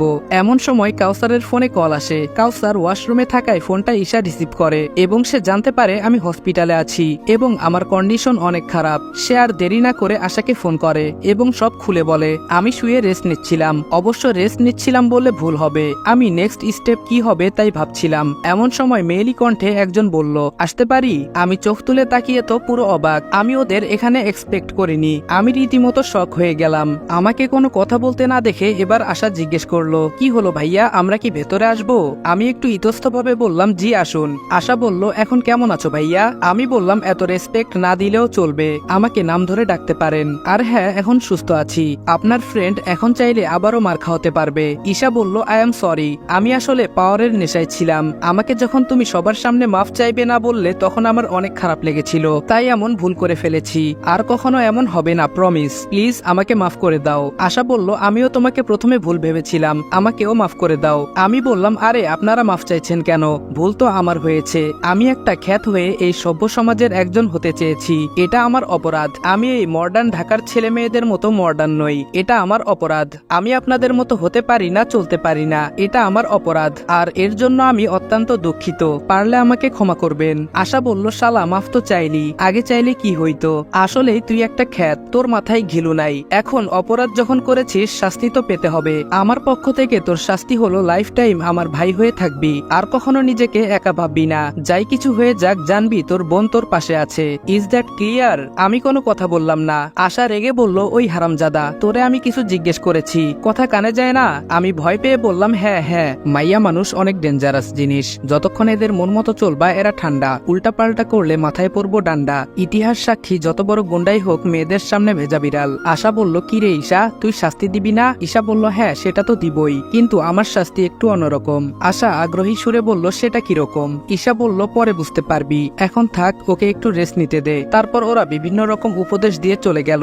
একজন রোগীকে একজন সুস্থ মানুষ যে উপদেশ দেয় সেরকম। আমি মনে মনে বললাম, আসলে মেয়েদের মন বোঝা বড়ই কঠিন। কঠিন বললে ভুল হবে, একেবারে অসম্ভব। আজ সকালেও যে আমাকে মারার জন্য ব্যাকুল ছিল, সে এখন আমার কাছে মাফ চাইছে। বড়ই আজব মেয়ে মানুষ। সাইমন বলল, বলল, কি রে, এত কি ভাবছিস? সেই কখন থেকে ডাকছি। আমি বললাম, না কিছু না, কি বলবি বল। সাইমন বলল, তুই এমন মন মরা হয়ে আছিস কেন? একটু আগেও তো বেশ হাসি খুশি দেখলাম, হঠাৎ কি হলো তোর? আমি বললাম, তোর কাছে লুকানোর কিছুই নেই, আর থাকলেও আমি লুকোতে চাই না, কারণ তুই আমার বেস্ট ফ্রেন্ড, আর তুই একমাত্র যাকে আমি চোখ বন্ধ করে বিশ্বাস করতে পারি এবং করি। আজকে তানজিলার কথা খুব মনে পড়ছে রে, আর ঈশার মাঝে আমি আজ তানজিলার সেই ভাবটা দেখেছি। একই রাগ, একই রকম ভাবে ওর কথা বলা। একটা সময়ের জন্য আমার মনে হচ্ছিল যেন তানজিলা আমার পাশে বসে আছে। সাইমন বলল, তাহলে দোস্ত তুমি আবার কেস খাইছো? আমি বললাম, মানে? সাইমন বলল, মানে খুব সোজা, তুই ঈশাকে ভালোবেসে ফেলেছিস। আমি বললাম, না, এটা কখনোই সম্ভব না, আমি শুধু তানজিলাকে ভালোবেসেছি, আর এখনো বাসি, তাই আমার লাইফে অন্য কারো স্থান নেই। সাইমন বলল, তুই না একটু আগে বললি তুই ঈশার মাঝে তানজিলাকে দেখতে পেয়েছিস? আমি বললাম, তাতে কি? হৃদয় বলল, আমরা আমাদের প্রিয়জনদের প্রতিচ্ছবি অন্যের মাঝে তখনই দেখতে পাই যখন আমরা ওই মানুষটাকে ভালোবেসে ফেলি। আমি বললাম, না, এটা তোর ভুল ধারণা। সাইমন বলল, সে তুই মানিস আর না মানিস, এটাই সত্যি, you are in deep love with Ishara. যাক, বাদ দে এখন এসব কথা, তোকে যেটা বলতে এসেছিলাম, ডাক্তার বলল তুই এখন একটু সুস্থ, তোকে বাড়ি নিয়ে যেতে পারি এখন। আমি বললাম, তাই কর। পরের দিন শরীরটা আগের থেকে একটু সুস্থ, তাই ভাবলাম কলেজে যাওয়া যাক। ফ্রেশ হয়ে নাস্তা করে কলেজে গেলাম। সবাই আমাকে দেখে অবাকভাবে তাকিয়ে আছে। অবশ্য অবাক হওয়াটাই স্বাভাবিক, কালকে এত মার খাওয়ার পর আজকে কলেজে আসার কথাই না, তাই সবাই অবাক। আমি সেদিকে নজর না দিয়ে একটা গাছের নিচে গিয়ে বসলাম। আমাকে দেখে ঈশাও আসলো। ঈশা বলল, হাই। আমি বললাম, আসসালামু আলাইকুম। ঈশা বলল, ওয়ালাইকুম আসসালাম, কেমন আছো? আমি বললাম, দেখতেই তো পাচ্ছেন, আবার জিজ্ঞেস করার কি আছে? ঈশা বলল, এখনো রেগে আছো? আচ্ছা যাক, ব্যাপার না, তোমার রাগ করা জায়েজ আছে, আমরা কি বন্ধু হতে পারি? আমি বললাম, না, আমি মেয়েদের সাথে ফ্রেন্ডশিপ করি না। ঈশা বলল, তোমার এত অ্যাটিটিউড কেন? হ্যাঁ? আমি বললাম, কারণ আমি খ্যাত আর আপনি স্মার্ট, খ্যাত আর স্মার্টে বন্ধুত্ব হয় না। ঈশা কিছু বলতে যাবে তার আগেই আমি সেখান থেকে চলে আসলাম। ক্লাসে ঢুকবো এমন সময় আমার ফোনটা বেজে উঠলো। ফোন বের করে দেখি শফিক সাহেবের ফোন। ফোনটা রিসিভ করলাম। ফোনটা রিসিভ করার পর শফিক বলল, তোমাকে মারার জন্য মারুফ একজন কন্ট্যাক্ট কিলারকে সুপারি দিয়েছে, তার লোকেরা এতক্ষণে হয়তো তোমার কলেজে পৌঁছে গেছে। এখন তুমি কিভাবে নিজের পরিচয় গোপন করবে আর কিভাবে নিজেকে বাঁচাবে, এটা তোমার কাজ। আমার কাজ আমি করে দিয়েছি। আমি হেসে বললাম, আমি এদের দেখে নিচ্ছি, তুই কন্ট্যাক্ট কিলারের খোঁজ লাগা। শফিক বলল, ওকে। আমি ফোন রেখে ক্যাম্পাসে গেলাম। তারপর সাইমনকে সব বললাম এবং কি করতে হবে সেটাও বললাম। আমি বললাম, guys, let's start the game. Miraj বলল, ওকে। তারপর মিরাজ কলেজের মাঠে এসে বলল, হ্যালো এভরিওয়ান, পড়ালেখা তো সব সময় করি, মাঝে মাঝে একটু এন্টারটেইনমেন্টও দরকার, তাই আজকে এখন আমরা একটা গেম খেলবো। সবাই বলল, কি গেম? মিরাজ বলল, প্রথমে কলেজের সবাই বাইরে যাবে, শুধু আব্দুল্লাহ, আমি, সাইমন, মুন্না, আশা এবং ঈশা থাকবো কলেজে। সাইমন আর মুন্না দুইজন থাকবে কলেজের গেটে। আমরা যখন গেম স্টার্ট করব তখন সবাই এক এক করে কলেজে প্রবেশ করবে। মুন্না আর সাইমন সবাইকে একটা করে মাস্ক দেবে, সবাই সেটা পরে প্লেগ্রাউন্ডে আসবে। আমি আর আব্দুল্লাহ পুরো কলেজের যে কোনো জায়গায় লুকাতে পারি। ঈশা, আশা, মুন্না, সাইমন, তোদের কাজ শুরু ওইখানে। সবাই যখন প্লেগ্রাউন্ডে পৌঁছে যাবে তোদের তখন আমাদের খুঁজে বের করতে হবে, তাও আবার 10 মিনিটের মধ্যে। যে বের করতে পারবে সে হবে বিজয়ী, আর বিজয়ী জন আব্দুল্লাহর কাছে যা চাইবে তাই পাবে। আর ফ্রেন্ডস, তোমাদের কাজ হচ্ছে ওদের আটকানো, ওরা যাতে টাইমের মধ্যে আমাদের খুঁজতে না পারে। Is that clear friends? সবাই বলল, ইয়েস। মিরাজ বলল, are you ready for this game?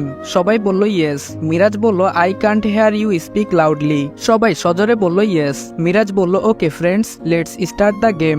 Miraj আমাকে বলল, ভাই সব প্ল্যান অনুযায়ী চলতেছে। আমি বললাম, সাইমন এখন তোর পালা। সাইমন বলল, আমি আর মিরাজ কলেজের পেছনে জঙ্গলে চলে গেলাম। তারপর প্ল্যান অনুযায়ী আমাকে যারা মারতে এসেছিল সবাই জঙ্গলে এলো, আর আমি আর মিরাজ তাদেরকে মেরে ফেললাম। অপরদিকে শফিক সাহেবকে ফোন করে বললাম লোক পাঠিয়ে লাশগুলোর ব্যবস্থা করতে। আমি আর মিরাজ লাইব্রেরিতে গিয়ে বসলাম। তারপর গেম অনুযায়ী সবাই আমাকে খুঁজতে লাগলো, কেউই খুঁজে পায়নি আমাদের, শুধু ঈশা খুঁজে পেয়েছে। ঈশা বলল, হে গাইস, এখানে বসে কি করছো? মিরাজ বলল, তুমি এখানে এত তাড়াতাড়ি কিভাবে? ঈশা বলল, কামন, তোমার এই ফ্রেন্ডকে খুঁজতে জাস্ট একটু ব্রেন থাকলেই চলে। মিরাজ বলল, তাও কিভাবে বুঝলে আমরা লাইব্রেরিতে আছি? ঈশা বলল, সিম্পল, তোমার এই খ্যাতমার্কা ফ্রেন্ডের তো একটাই গফ, আর সেটা তো বই, তাই আমি জানি সেই গেমের মধ্যে ও তার গফকে ছাড়বে না। এজন্য 7-5 না ভেবে সোজা লাইব্রেরিতে চলে এলাম, আর জিতেও গেলাম। প্রাইজ দাও এখন। মিরাজ বলল, আরে চিল, আগে গেম তো শেষ হতে দাও, যদি অন্য কেউ খুঁজে পায়। ঈশা বলল, সেটা আর হচ্ছে না, আমি কাউকে জিততে দিব না। মিরাজ বলল, কিভাবে? ঈশা বলল, বাহিরে তালা মেরে দিয়েছি। মিরাজ বলল, এটা কি হচ্ছে? গেট কেন বন্ধ করে দিলে? ঈশা বলল, সময় হলে খুলে দেব, ততক্ষণ এনজয় করো। তারপর গেমের সময় শেষ হয়ে গেলে ঈশা এসে গেট খুলে দিল। মিরাজ বলল, so guys, have you enjoy the game? সবাই বলল, ইয়েস। মিরাজ বলল, ওকে, আমি এখন এই গেমের বিজয়ীর নাম ঘোষণা করব, অ্যান্ড দ্য উইনার ইজ ইশারা জাহান অবন্তী। ঈশা, এখন তুমি যে কোনো একটা জিনিস চাইতে পারো আব্দুল্লাহর কাছে। ঈশা বলল, যা চাইবো তাই দেবে? আমি বললাম, ভনিতা না করে যা চাওয়ার তা চেয়ে নিন। ঈশা বলল, কুল বস, রাগো কেন? ওকে, তাহলে তুমি আমাকে আমাকে আমি বললাম, তারপর কিছু বলবেন নাকি আমাকে আমাকে করবেন? ঈশা বলল, আমাকে ফ্রেন্ড বানাবে তোমার? আমি বললাম, কিন্তু? ঈশা বলল, কোনো কিন্তু নয়, আমি গেম জিতে গেছি, আর কথা অনুযায়ী আমি যা চাইবো তাই পাবো। আমি বললাম ওকে। তারপর সব ক্লাস করে চলে এলাম বাসায়। বিকেলে ছাদে গিয়ে একটা সিগারেট ধরালাম, তখন শফিক সাহেবের ফোন এলো। শফিক বলল, হ্যালো। আমি বললাম, ম্যাটার বল। শফিক বলল, কিলারের অ্যাড্রেস পাওয়া গেছে। আমি বললাম, টেক্সট কর আমাকে। শফিক বলল, ওকে। রাতে শফিকের দেওয়া অ্যাড্রেসে চলে গেলাম, আর সেখানে গিয়ে কিলারকে দেখার পর আমার মাথায় যেন আকাশ ভেঙে পড়লো, কারণ কিলার আর অন্য কেউ না, আমার এক সময়ের বেস্ট ফ্রেন্ড নাফিসা আক্তার শিমু, যে কোনো এক সময় আমার সবকিছু ছিল। নাফিসা বলল, ওয়েলকাম মিস্টার ডেভিল। আমি অবাক হয়ে বললাম, তুই? নাফিসা বলল, সারপ্রাইজ। কি, যাকে দেখলে সবার কথা বন্ধ হয়ে যায়, আজ সেই বাকরুদ্ধ হয়ে গেছে। কেমন লাগলো আমার সারপ্রাইজ? বলেছিলাম না তোকে শান্তিতে থাকতে দিব না? দেখ, তোর শান্তি হারাম করার জন্য ফিরে এসেছি আমি বললাম, স্বপ্ন দেখা ভালো, কিন্তু সেটাকে সত্যি করতে এসে বড় ভুল করেছিস। আজকে তুই আর তোর কাহিনী দুটোই শেষ। নাফিসা বলল, আরে রেগে যাচ্ছ কেন? জানো না, রেগে গেলেন তো হেরে গেলেন। আমি জানি তুমি মাইন্ড গেমার, তোমার সাথে লড়তে হলে তোমার থেকেও বড় খেলোয়াড় হতে হবে। আর বিশ্বাস করো, আমি এত কাঁচা খেলোয়াড় নই যে ব্যাকআপ ছাড়া তোমার জন্য এখানে দাঁড়িয়ে থাকবো, আর তুমি এসে আমাকে মেরে দিয়ে চলে যাবে। আমি বললাম, কি বলতে চাস? নাফিসা বলল, আরে আরে এত উতলা হচ্ছ কেন? একটু সবুর করো, সবুরে মেওয়া ফলে, জানো না? তানজিলাকে মনে আছে তোমার? আমি অবাক হয়ে বললাম, তানজিলাকে তুই কিভাবে চিনিস? নাফিসা হেসে বলল, এখনই এত অবাক হইলে কেমনে চলে, এখনো অনেক কিছু বলার আছে। আমি জানি তোমার মনে অনেক প্রশ্ন আছে, একটু অপেক্ষা করো, সব জানতে পারবে। আগে তোমাকে কারোর সাথে পরিচয় করিয়ে দেই। ভাইয়া, বেরিয়ে আসো। অন্য রুম থেকে নাফিসার বড় ভাই বেরিয়ে এলো। ওর ভাইকে দেখে আমি শকড হয়ে গেলাম, কারণ ওর ভাই হলো মারুফ। আমি বললাম, মারুফ? মারুফ বলল, yes my dear friend, it's me. Nafisa বলল, শুনলাম তোমার নাকি নতুন গফ বানিয়েছো, কি যেন নাম? ও হ্যাঁ, ঈশা। পুরো নাম ইশারা জাহান অবন্তী। সে এখন কোথায়? আমি বললাম, ঈশা আর আমি জাস্ট ফ্রেন্ড, আর কিছু না। মারুফ বলল, কিন্তু আমি যতদূর জানি ডেভিল কোনো মেয়েদের সাথে বন্ধুত্ব করে না। আমি কোনো কথা বলতে পারলাম না। নাফিসা বলল, আচ্ছা বাদ দাও, তোমাকে কিছু দেখাই, ওয়েট। তারপর নাফিসা ওর ফোন বের করে আমাকে দুটো ছবি দেখালো। আমি যেন নিজের চোখকে বিশ্বাস করতে পারছি না। একটিতে ঈশা ও অপরটিতে তানজিলা, দুইজন চেয়ারে বাঁধা অবস্থায় আছে, আর ওদের চোখও বাঁধা। নাফিসা বলল, কি ভাবছো? তুমি কোনো ভুল দেখোনি, তুমি ঠিক দেখেছো, ওটা তানজিলা ছিল, আর সে আমার কাছে বন্দী। এখন তোমার মনে প্রশ্ন আসতেই পারে যে তানজিলাকে তো আমার ভাইয়া মেরে ফেলেছিল, তাহলে তানজিলা বেঁচে কিভাবে আছে? হ্যাঁ, ওকে আমি বাঁচিয়েছি, কারণ আমি দেখে ফেলেছিলাম যে কাউসার তোমাকে ওখান থেকে নিয়ে গিয়েছিল, আর যদি তুমি বেঁচে যাও তো প্রতিশোধ নিতে আবার ফিরে আসবেই, তখন তোমাকে দুর্বল করার জন্য আমার কাজে আসবে, তাই আমি তানজিলাকে বাঁচিয়ে রেখেছি। তুমি গেম খেলতে অনেক পছন্দ করো, তাই না? চলো আজ আমি তোমার সাথে একটা গেম খেলি। ওদের দুজনকে আমি দুই জায়গায় লুকিয়ে রেখেছি। ঈশা আছে তোমার কলেজের লাইব্রেরিতে, আর তানজিলা কোথায় আছে সেটা তোমাকে বলে দিতে হবে না নিশ্চয়ই। এখান থেকে তোমার কলেজ যেতে সময় লাগবে 20 মিনিট, আর তানজিলার কাছে পৌঁছাতে লাগবে 10 মিনিট। এখন যদি তানজিলাকে বাঁচাতে চাও তাহলে ঈশাকে মারতে হবে, আর ঈশাকে বাঁচাতে চাইলে তানজিলাকে। এখন তুমি কাকে বাঁচাবে সেটা তোমাকে ঠিক করতে হবে। Time is running devil. তারপর আমি সামনে থাকা একটা চেয়ার টেনে বসে পড়লাম। এটা দেখে নাফিসা ও মারুফ দুইজনই অবাক হয়ে গেল। নাফিসা বলল, এখন এটা বলো না যে তুমি হেরে গেছো। ডেভিল এত তাড়াতাড়ি হেরে যাবে ভাবতেও পারিনি। আমি ওর কথায় হাসলাম। নাফিসা বলল, কি রে, পাগল হয়ে গেলি নাকি? মারুফ বলল, না, ও এমন ভাবে তখনই হাসে যখন ওর মাথায় শয়তানি কিছু চলে। ও এভাবে হাসছে যেটা আমাদের জন্য মোটেও ভালো নয়। আমি বললাম, yes my dear friend, you are right. আমি বললাম, সারপ্রাইজ, সারপ্রাইজ, ডাবল সারপ্রাইজ। কথা অনেক সুন্দর বলিস, বাট অনেক বেশি কথা বলিস। ডেভিলকে মারার প্ল্যান করেছিস ভালো। ডেভিল শান্ত থাকা অবস্থায় মেরে দেওয়া উচিত ছিল, কিন্তু তোদের তো অনেক বড় বড় লেকচার দেওয়ার শখ আছে, আর এই ভুলের সুযোগ তো ডেভিল অবশ্যই নিবে। এটা তো তোর অজানা নয় মারুফ। তাহলে এইরকম ভুল কিভাবে করলি? যখন আমার হাতে 3 মিনিট সময় থাকে আমি ভাবি, 2 মিনিট সময় থাকলে আমি মারি, আর 1 মিনিট সময় থাকলে প্যাক আপ। এই বলে আমার কোমরে গুজে থাকা পিস্তল বের করে নাফিসাকে শুট করে দিলাম, আর নাফিসা সাথে সাথে মাটিতে পড়ে গেল। মারুফ আমাকে শুট করতে যাবে তার আগে আমি ওর হাতে শুট করলাম। মারুফ বলল, প্লিজ দোস্ত, আমাকে মাফ করে দে। ক্ষমতার লোভে আমি অন্ধ হয়ে গিয়েছিলাম, আমাকে মাফ করে দে দোস্ত। আমি বললাম, রানাকে ফোন কর। মারুফ বলল, রানাকে ফোন করব কেন? আমি বললাম, কারণ আমি বলেছি। ওকে বল তানজিলাকে ছেড়ে দিতে। তানজিলা কোনো রকম ক্ষতি ছাড়া আমার লোকদের কাছে পৌঁছালে তুইও প্রাণ নিয়ে ফিরে যেতে পারবি। তারপর মারুফ রানাকে ফোন করলো আর তানজিলাকে ছেড়ে দিতে বলল। তানজিলা ওখান থেকে ছাড়া পেয়ে আমার বলা জায়গায় পৌঁছে আমাকে ফোন দিল। মারুফ বলল, তুই যা বলেছিস আমি তাই করে দিয়েছি, এবার আমাকে ছেড়ে দে, মাফ করে দে আমায় প্লিজ। আমি হেসে বললাম, ডেভিলের ডিকশনারিতে বিশ্বাসঘাতকের জন্য কোনো মাফ নেই, এই বলে ওকে শুট করে দিলাম। তারপর কলেজে গেলাম আমার পুরনো রূপে, মানে ডেভিলের রূপে, কালো প্যান্ট, কালো হুডি আর মুখে ভূতের মাস্ক। তারপর গিয়ে ঢুকলাম লাইব্রেরিতে, সেখানে রিয়াজ, ইয়াসিন আরো কিছু লোক ছিল। আমি সেখানে ঢুকতেই রিয়াজ বলল, আবে সালা কে তুই, এখানে কি চাই? আমি হেসে বললাম, লাশ নিতে আসে অ্যাম্বুলেন্স, আগুন লাগলে আসে দমকল, আর কপাল পড়লে আসি আমি। ইয়াসিন বলল, ডেভিল? আমি বললাম, yes, thinking of the devil and the devil is here. Riyaz বলল, একাই এসেছিস? আমরা তো ভেবেছিলাম গ্যাং নিয়ে আসবি। আমি আবারও হেসে বললাম, গ্যাং নিয়ে আসে গ্যাংস্টার, আর আমি একা আসি মনস্টার। ইয়াসিন বলল, এখানে এসে তো গেছিস, কিন্তু বেঁচে ফিরতে পারবি না। ও আর কিছু বলতে যাবে তার আগেই ওদের পেছনে দাঁড়িয়ে থাকা ওদের লোকগুলো সব এক এক করে মাটিতে লুটিয়ে পড়লো, যা দেখে ওরা অবাক হলো এবং ভয়ও পেল।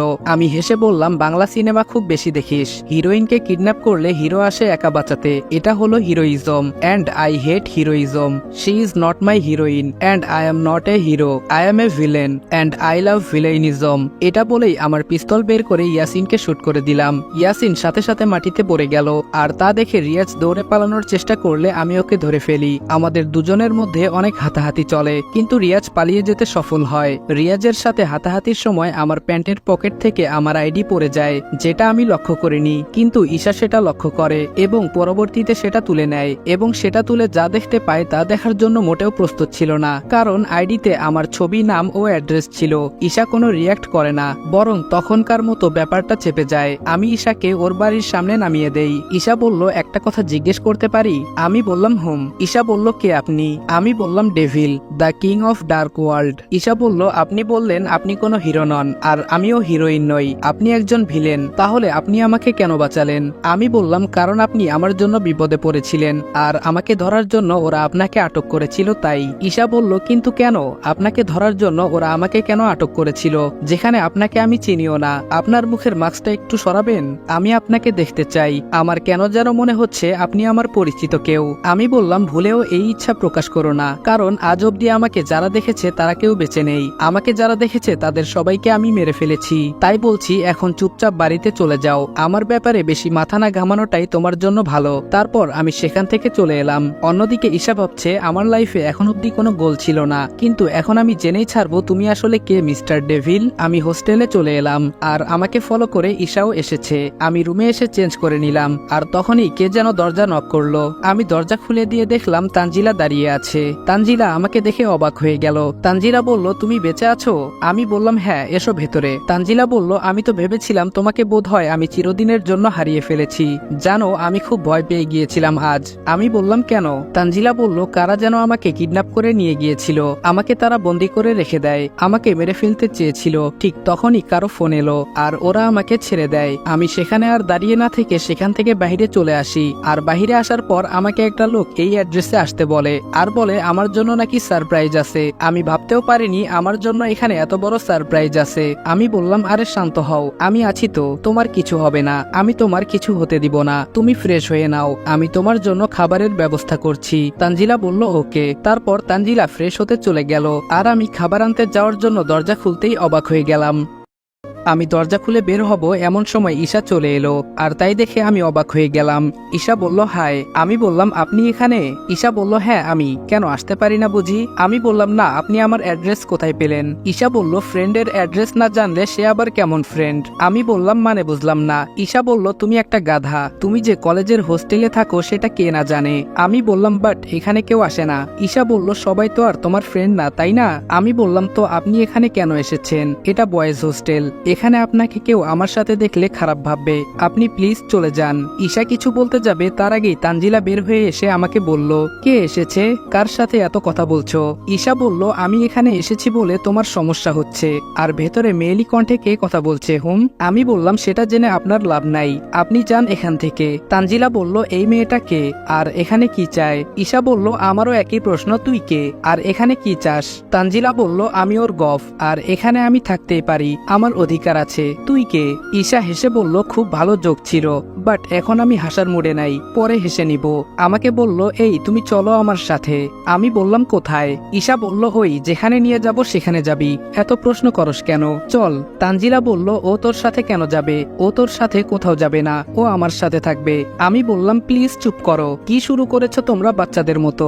ঈশা, তুমি বাড়ি যাবে নাকি আমি তোমার ভাইকে ফোন করব? ঈশা তানজিলার দিকে তাকিয়ে মুখ ভেঙচি কেটে বলল, তোমার যা খুশি করো, আমি তোমাকে না নিয়ে যাব না। তানজিলা কিছু বলার আগে আমি বললাম, তানজু তুমি ভেতরে যাও, আমি তোমার জন্য খাবার নিয়ে আসছি। তানজিলা বলল, কিন্তু? আমি বললাম, কোনো কিন্তু নয়, যেটা বলেছি সেটা করো। তানজিলা বলল, ওকে। তারপর আমি আর ঈশা চলে এলাম ওখান থেকে। ঈশা একটা রিক্সা নিল। ঈশা বলল, উঠো। আমি বললাম, রিক্সায় যাবে তুমি? ঈশা বলল, যাবো বলেই তো ডেকেছি, এখন উঠো তো। আমি হেসে বললাম, তোমার মাথা ঠিক আছে? শরীর খারাপ করে নাই তো? ঈশা বলল, এবার কিন্তু বেশি বাড়াবাড়ি হচ্ছে। আমি বললাম, ওকে সরি, আর মজা করব না। ঈশা বিড়বিড় করে বলল, ডেভিল আবার সরিও বলে? আমি বললাম, কিছু বললে? ঈশা বলল, বলি নাই, বলবো। আমি বললাম, কি? ঈশা বলল, আরে একটু সবুর করো, সবুরে মেওয়া ফলে। তারপর ঈশা আমাকে নিয়ে প্রথমে শপিং মলে গেল এবং আমার মাপের কিছু টি শার্ট আর কিছু জিন্স প্যান্ট নিল। আমি জিজ্ঞেস করলাম, এগুলো কার জন্য? বলল, ওর এক কাজিনের জন্য। আমি বললাম, ঈশা দাঁড়াও। ঈশা বলল, না, দাঁড়ানোর সময় নেই, অনেক কাজ বাকি আছে। আমি বললাম, তোমার কাজিনের জন্য শপিং করছো ভালো কথা, বাট আমার মাপে কেন, আর আমাকে নিয়ে আসার মানে কি? ঈশা বলল, ইস, বড্ড বেশি কথা বলো, আমার কাজিনও তোমার মতোই, তাই তোমার মাপে নিচ্ছি, আর এজন্যই তোমাকে নিয়ে আসা। তারপর আমাকে আর কিছু বলতে না দিয়ে আমাকে নিয়ে চলে এলো। তারপর আমাকে নিয়ে একটা রেস্টুরেন্টে গেল। ঈশা বলল, কি খাবে বলো? আমি বললাম, কিছু খাবো না, তুমি খাও, আমি বাসায় যাব। বাসায় তানজু একা আছে, আর ও তো এখনো খায়নি। ঈশা বলল, আমি জানি তুমি ওর জন্য চিন্তা করছো, তাই আমি তোমার বাসায় খাবার পাঠিয়ে দিয়েছি। তারপর আমরা খাওয়া দাওয়া করলাম। বাসায় ফেরার পথে কিছু লোক আমাদের রাস্তা আটকে দাঁড়ালো। ঈশা বলল, কি হচ্ছে, রাস্তা কেন আটকে রেখেছেন? কারা আপনারা? ওই লোকগুলোর মধ্যে একজন ছুরি বের করলো আর বলল, পেঁচাল কম কর, যা কিছু আছে সব বের কর। ঈশা বলল, বললেই হলো, এখান থেকে চলে যা, ভালোই ভালোই, না হলে আমি পুলিশকে কল করব। লোকগুলো হেসে বলল, পুলিশ আসার আগে তোদের গলাটা নামিয়ে দেব। আমার হাতে এটা কি দেখেছিস? ঈশা বলল, শোন, তোদের এই থ্রেড বাচ্চাদের গিয়ে দে, আমি ভয় পাই না। ঈশা আমাকে উদ্দেশ্য করে বলল, তুমি মূর্তির মতো দাঁড়িয়ে আছো কেন, কিছু বলো। আমি বললাম, আমি ঝামেলা পছন্দ করি না, ওরা যা চাইছে ওদের দিয়ে দিলেই তো ওরা চলে যায়, শুধু শুধু ঝামেলা বাড়িয়ে লাভ কি? আর ওরা কতজন, আমি একা কি করব? লোকগুলো হেসে বলল, এরকম ভীতু ছেলেদের সাথে কেন যে এরকম সুন্দরী মেয়েরা রিলেশন করে বুঝি না। মামনি, ওকে ছেড়ে আমাদের সাথে চলো, তোমার কিছু দিতে হবে না, উল্টো তুমি যা চাইবে তাই পাবে, আমাদের সাথে চলো, অনেক মজা দেব তোমায়। ঈশা বলল, তুমি কি মানুষ? তোমার শরীরে কি রক্ত মাংস নেই? ওরা আমাকে কত বাজে কথা বলছে, তুমি কিছু বলতে পারো না? আমি বললাম, দেখো, প্রবলেম তোমার, তাই আমার মনে হয় তোমার সলভ করা উচিত, আর ঝামেলা তো তুমি শুরু করেছো, ওদের কথা শুনে নিলে তোমাকে এত এত বাজে কথা শুনতে হতো না। লোকগুলো বলল, ঠিক বলেছিস তুই, এসো মামনি, আমাদের সাথে চলো। এই বলে লোকটা ঈশার হাত ধরে টান দিতে লাগলো। আমি বললাম, আরে ভাই, করছেন কি? ও তো আপনাদের সাথে যেতে চাইছে না, তাহলে টানাটানি কেন করছেন? রাস্তায় সুন্দরী মেয়ে দেখলে বখাটে ছেলেরা টিচ করবে, এটাই স্বাভাবিক, কিন্তু হাত ধরে টানাটানি করাটা বেশি বাড়াবাড়ি হয়ে যাচ্ছে। লোকগুলো বলল, ওই, তোর শরীরে অনেক চর্বি হয়েছে তাই না, জীবনের মায়া নাই? আমি বললাম, জীবনের মায়া তো সবারই থাকে, তাই বলে নিজের চোখের সামনে অন্যায় দেখে আমি চুপ থাকতে পারবো না। লোকগুলো বলল, তাহলে তুই মরশালা, তোরে মাইরা ওরে নিয়া যামু, তারপর আমাগো রক্ষিতা বানাইয়া রাখমু। আমি আর নিজের রাগ কন্ট্রোল করতে পারলাম না, নিজের কোমরে থাকা পিস্তল বের করে ওদের দিকে তাক করে বললাম, যদি নিজেদের ভালো চাস তো এখান থেকে চলে যা, আমাকে জানোয়ারে পরিণত করিস না, তাহলে একটাও এখান থেকে প্রাণ নিয়ে বেঁচে ফিরতে পারবি না। ঈশা বলল, বয়েস, তোমাদের কাজ শেষ, এখন তোমরা আসতে পারো। ঈশার বলার সাথে সাথে সবাই চলে গেল, আর আমি বোকার মতো পিস্তল হাতে নিয়ে দাঁড়িয়ে রইলাম। ঈশা বলল, কি অবাক হচ্ছ? অবাক হওয়ার কিছু নাই, তোমার আসল রূপ সামনে আনার জন্যই এত কিছু নাটক করা। আমি তো তখনই জানতে পেরেছি যখন তুমি আমাকে বাঁচাতে এসেছিলে মিস্টার ডেভিল, এটা তোমার ওখানে পড়ে গেছিল। কি ভাবছো? এতটুকু প্রমাণ আমার জন্য যথেষ্ট ছিল, বাট তাও আমি কনফার্ম করে নিতে চেয়েছিলাম। এবার বলো, কে তুমি, আর কি উদ্দেশ্য নিয়ে এখানে এসেছো? আমি বললাম, যখন সব জেনেই গেছো তখন আর তোমার কাছে লুকানোর কিছুই নেই। জানতে চাও কে আমি? তবে শুনো, কে আমি আর এখানে কেন এসেছি। আমাদের এই ছোট্ট জীবনটা অনেক বড় কিছু স্মৃতি বহন করে, সেটা সুখের হোক বা দুঃখের। যেহেতু সবার জীবনে এমন কিছু থাকে, আমার জীবনেও আছে, আর যেটা কখনো বলা হয়ে ওঠেনি। আমি রেদোয়ান, একটা মধ্যবিত্ত পরিবারে আমার জন্ম, যার কারণে অভাবের মার ছোট থেকেই খেতে হয়েছে। পড়ালেখায় খুব ভালো হলেও জেডিসি এক্সামের পর অভাবের কারণে আর পড়ালেখার খরচ বহন করতে পারেনি বাবা, তাই খুব অল্প বয়সেই সংসারের হাল ধরতে হয়। সব সময় বাবার ভালোবাসার থেকে অবহেলা বেশি পেয়েছি, তবুও এটাকে নিজের ভাগ্য মেনে নিয়েছি। কারণ আম্মুর সাপোর্ট পেয়েছি সবখানে, তাই বাবার চেয়ে আম্মুকেই একটু বেশি ভালোবাসি। আমার সকল সুখ ও দুঃখের সাথে ছিল আমার আম্মু, সাথে আমার বেস্ট ফ্রেন্ড সাইমন। ভালোই চলছিল আমার জীবন। সারাদিন কাজের পর সাইমনের সাথে একটু আড্ডা, আর বাড়িতে আসলে আম্মু নিজের হাতে খাইয়ে দিত। খুব সুন্দর চলছিল সময়টা। 2018 আমার জীবনেও ভালোবাসা আসে। মেয়েটার নাম মিষ্টি। বিধর্মী হলেও ওকে আমার খুব ভালো লাগতো। হয়তো ভালোবাসতাম, কিন্তু কখনো বলা হয়নি। ভয় হতো। একে তো লোকে কি বলবে সে ভয়, কেননা মেয়েটা হিন্দু ছিল। আবার অন্যদিকে মেয়েটা যদি আমাকে ভুল বুঝে সিনেমার হিরোইনদের মতো যদি আমাকে চর মারে, তাই আর বলতে পারিনি। সেই বছরটা হয়তো ভাগ্য কিছুটা আমার পক্ষে ছিল। তাই একদিন নিজের ক্লাসের থেকে ডিরেক্ট প্রপোজাল পাই। ডেটটা সঠিক মনে নেই, তবে বারটা ছিল শুক্রবার রাতে। রাতের আকাশে যখন তারাগুলো চাঁদের চারিপাশে লুকোচুরি খেলায় ব্যস্ত, চাঁদটাও যেন নিজের জ্যোৎস্না সবটুকু দিয়ে দিয়েছিল পৃথিবীর বুকে। চারিপাশ নিস্তব্ধতা দিয়ে ঘেরা, ছাদে শুধু আমি আর মিষ্টি।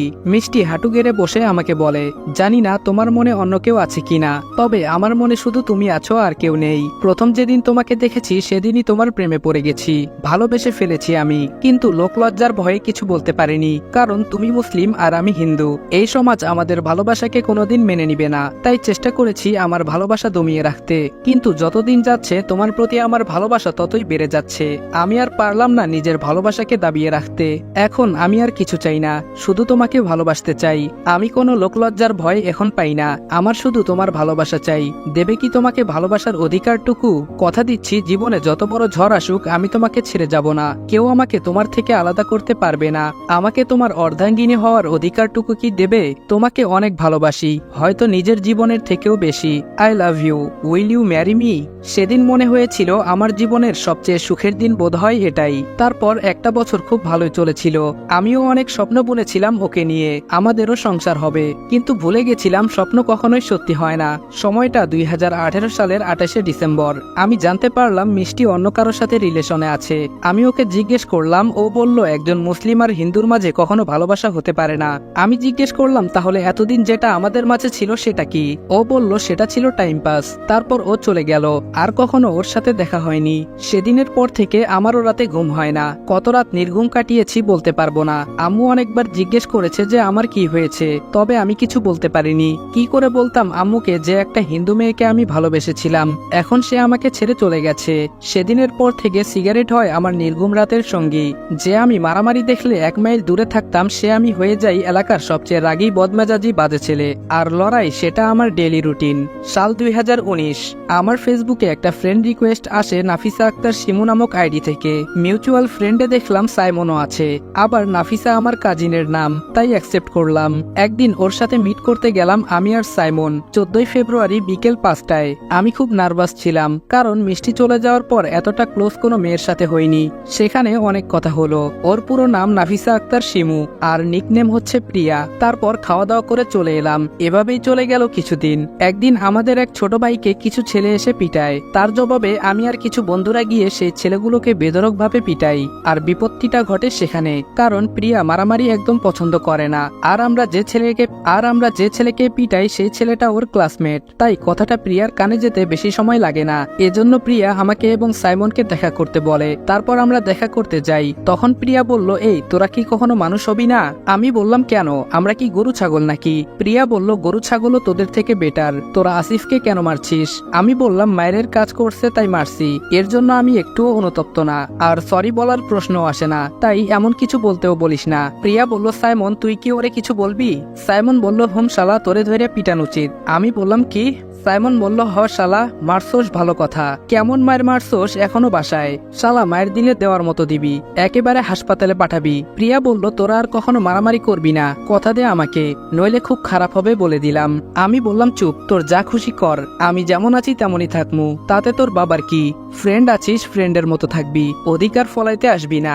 আমার এমন কথায় প্রিয়া অবাক হয়। আমি সেখান থেকে চলে আসি। তখন প্রিয়া সাইমনকে জিজ্ঞেস করলে সাইমন সব ওকে বলে দেয়। আর তারপর থেকে ও আমার পিছে পড়ে যায় ভালোবাসি বলে। তখন আমি ওর থেকে পিছু ছাড়ানোর জন্য আমি ওকে বলি আমাকে ভালোবাসতে হলে আমার মতো হতে হবে। ও তাই করে। এভাবেই আরো 1 বছর চলে যায়। আর এই 1 বছরে আমিও ওকে ভালোবেসে ফেলি, কিন্তু আমি ওকে বলিনি, ভয় হতো মিষ্টির মতো ও যদি আমাকে ঠকায়। 2020। আবিদ হাসান নিলয় ভাইয়ের লেখা গল্প আমি পড়ি। গল্পটা হলো মিস্টার রাফিয়ান, রকস্টার গ্যাংস্টার হবে সঠিক মনে নেই। তো উনার লেখা গল্প পড়ে আমার গল্প লেখার ইচ্ছে হয় এবং আমি লিখতে শুরু করি। তো গল্প লেখার সুবাদে আমার পরিচয় হয় আইরিন আশার সাথে। সেখানে আমাদের মাঝে একটা সম্পর্ক তৈরি হয়, ভাই বোনের সম্পর্ক। গল্প লিখতাম এবং দ্য গ্যাংস্টার ওয়ার্ল্ড নামক গ্রুপে পোস্ট করতাম, বাট সেখানে আমার লেখা গল্প অ্যাপ্রুভ হতে অনেক দেরি হতো। কমেন্টে সবাই জানায় তাড়াতাড়ি গল্প পোস্ট করতে, তাই এই ঝামেলার চেয়ে নিজের একটা গ্রুপ খুলি আমি, রাইটার্স ল্যান্ড। সেখানে অ্যাডমিন হিসেবে রাখি আমার বোন আইরিন আশাকে। প্রিয়াকেও সেই গ্রুপে অ্যাড করি, আর সেখানেই প্রিয়ার সাথে আসার পরিচয় হয় এবং এরা দুইজন মিলে আমাকে চেপে ধরে। বাধ্য হয়ে আমাকে সত্য স্বীকার করতে হয় যে আমি প্রিয়াকে ভালোবাসি। কিন্তু কথায় আছে না, সবার কপালে সুখ থাকে না, হয়তো সেই সবার মাঝে আমিও একজন। তাই তো পরের দিনই প্রিয়া আমার সাথে ব্রেকআপ করে চলে যায়। কারণটাও বলে নাই কেন ব্রেকআপ করেছে। পরে আসার প্রশ্নের জবাবে উত্তর দেয় তার ইগো হার্ট করেছিলাম, আমি তাকে ইগনোর করি, তাই সে আমাকে কষ্ট দেওয়ার জন্য এমন করেছে। আর এতদিনে সে আমার আর সাইমনের মধ্যে যে বন্ধুত্ব ছিল তার মাঝেও দেয়াল তুলে দিয়েছিল। আমি অনেক কষ্ট পেয়েছিলাম সেদিন, কেননা আমাকে সান্ত্বনা দেওয়ার কেউ ছিল না। সেদিন অনেক রাত্রে বাড়ি ফিরেছিলাম, আর একটা ছেলে এসে আমার পথ আটকে দাঁড়ায়। সে আমার পুরনো শত্রু, নাম সবুজ। আমি বললাম, সবুজ আমার মন ভালো নেই, আজকে ঝামেলা করিস না, যা এখান থেকে, আমার রাস্তা ছাড়। তখন সবুজ বলল, তুই তুকারি কারে করস, তোর বড় না ছোট আমি, শালা তোরে আজকে একটা শিক্ষা দিতে হইব।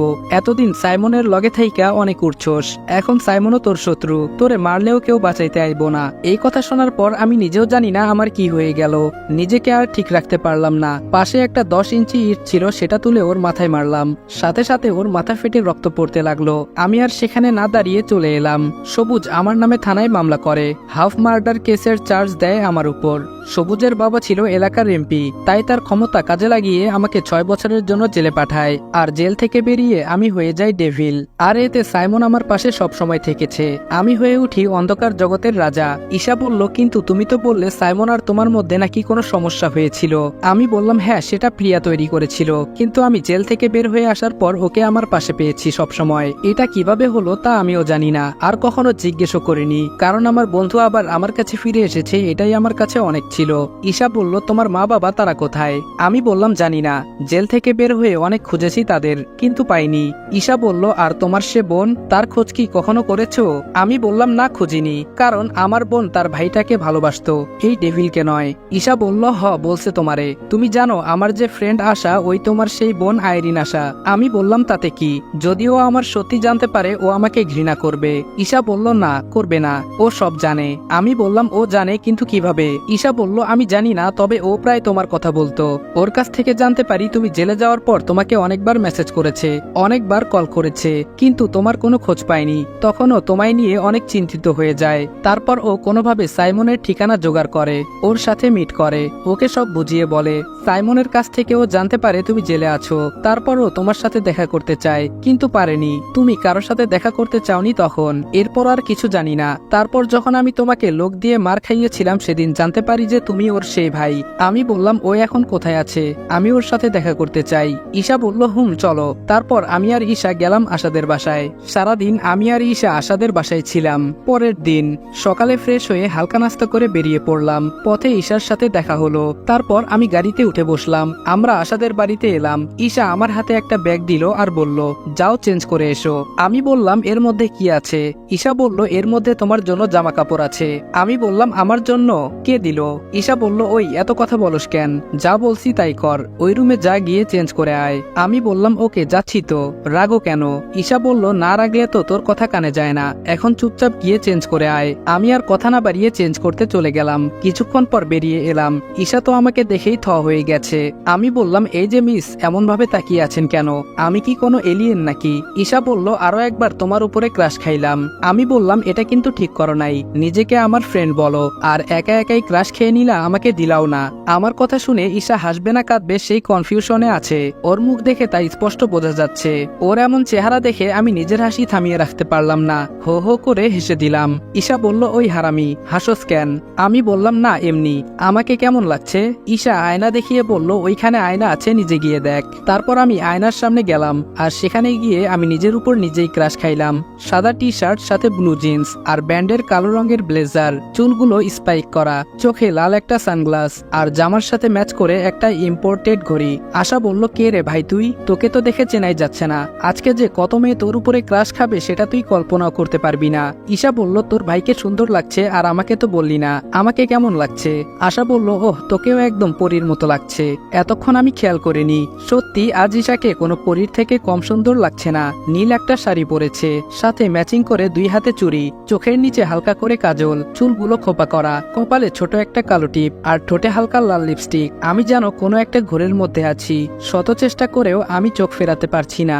আশা আমার গায়ে ধাক্কা দিয়ে বলল, ভাই দেখার জন্য সারা জীবন পড়ে আছে, এখন না বেরোলে অনেক লেট হয়ে যাবে। ঈশা লজ্জা পেয়ে বাইরে চলে গেল। আমি আর আশাও বেরিয়ে এলাম। তারপর আমরা একটা পার্কে গেলাম। আশা বলল, ভাই ফুচকা খাবো। আমি বললাম, চল। তারপর আমরা ফুচকার দোকানে গেলাম। আমি বললাম, মামা 3 প্লেট ফুচকা দাও, ঝাল বেশি। মামা বলল, আচ্ছা মামা বসেন। তারপর ফুচকাওয়ালা মামা 3 প্লেট ফুচকা দিল আর আমরা ফুচকা খাওয়া শুরু করলাম। অন্যদিকে তানজিলা বারবার মারুফের ফোনে ট্রাই করে যাচ্ছে, কিন্তু প্রতিবারই সুইচ অফ। তারপর তানজিলা তার লোকদের ফোন দেয়। তানজিলা বলল, কি হচ্ছে কি? মারুফ ফোন কেন সুইচ অফ করে রেখেছে?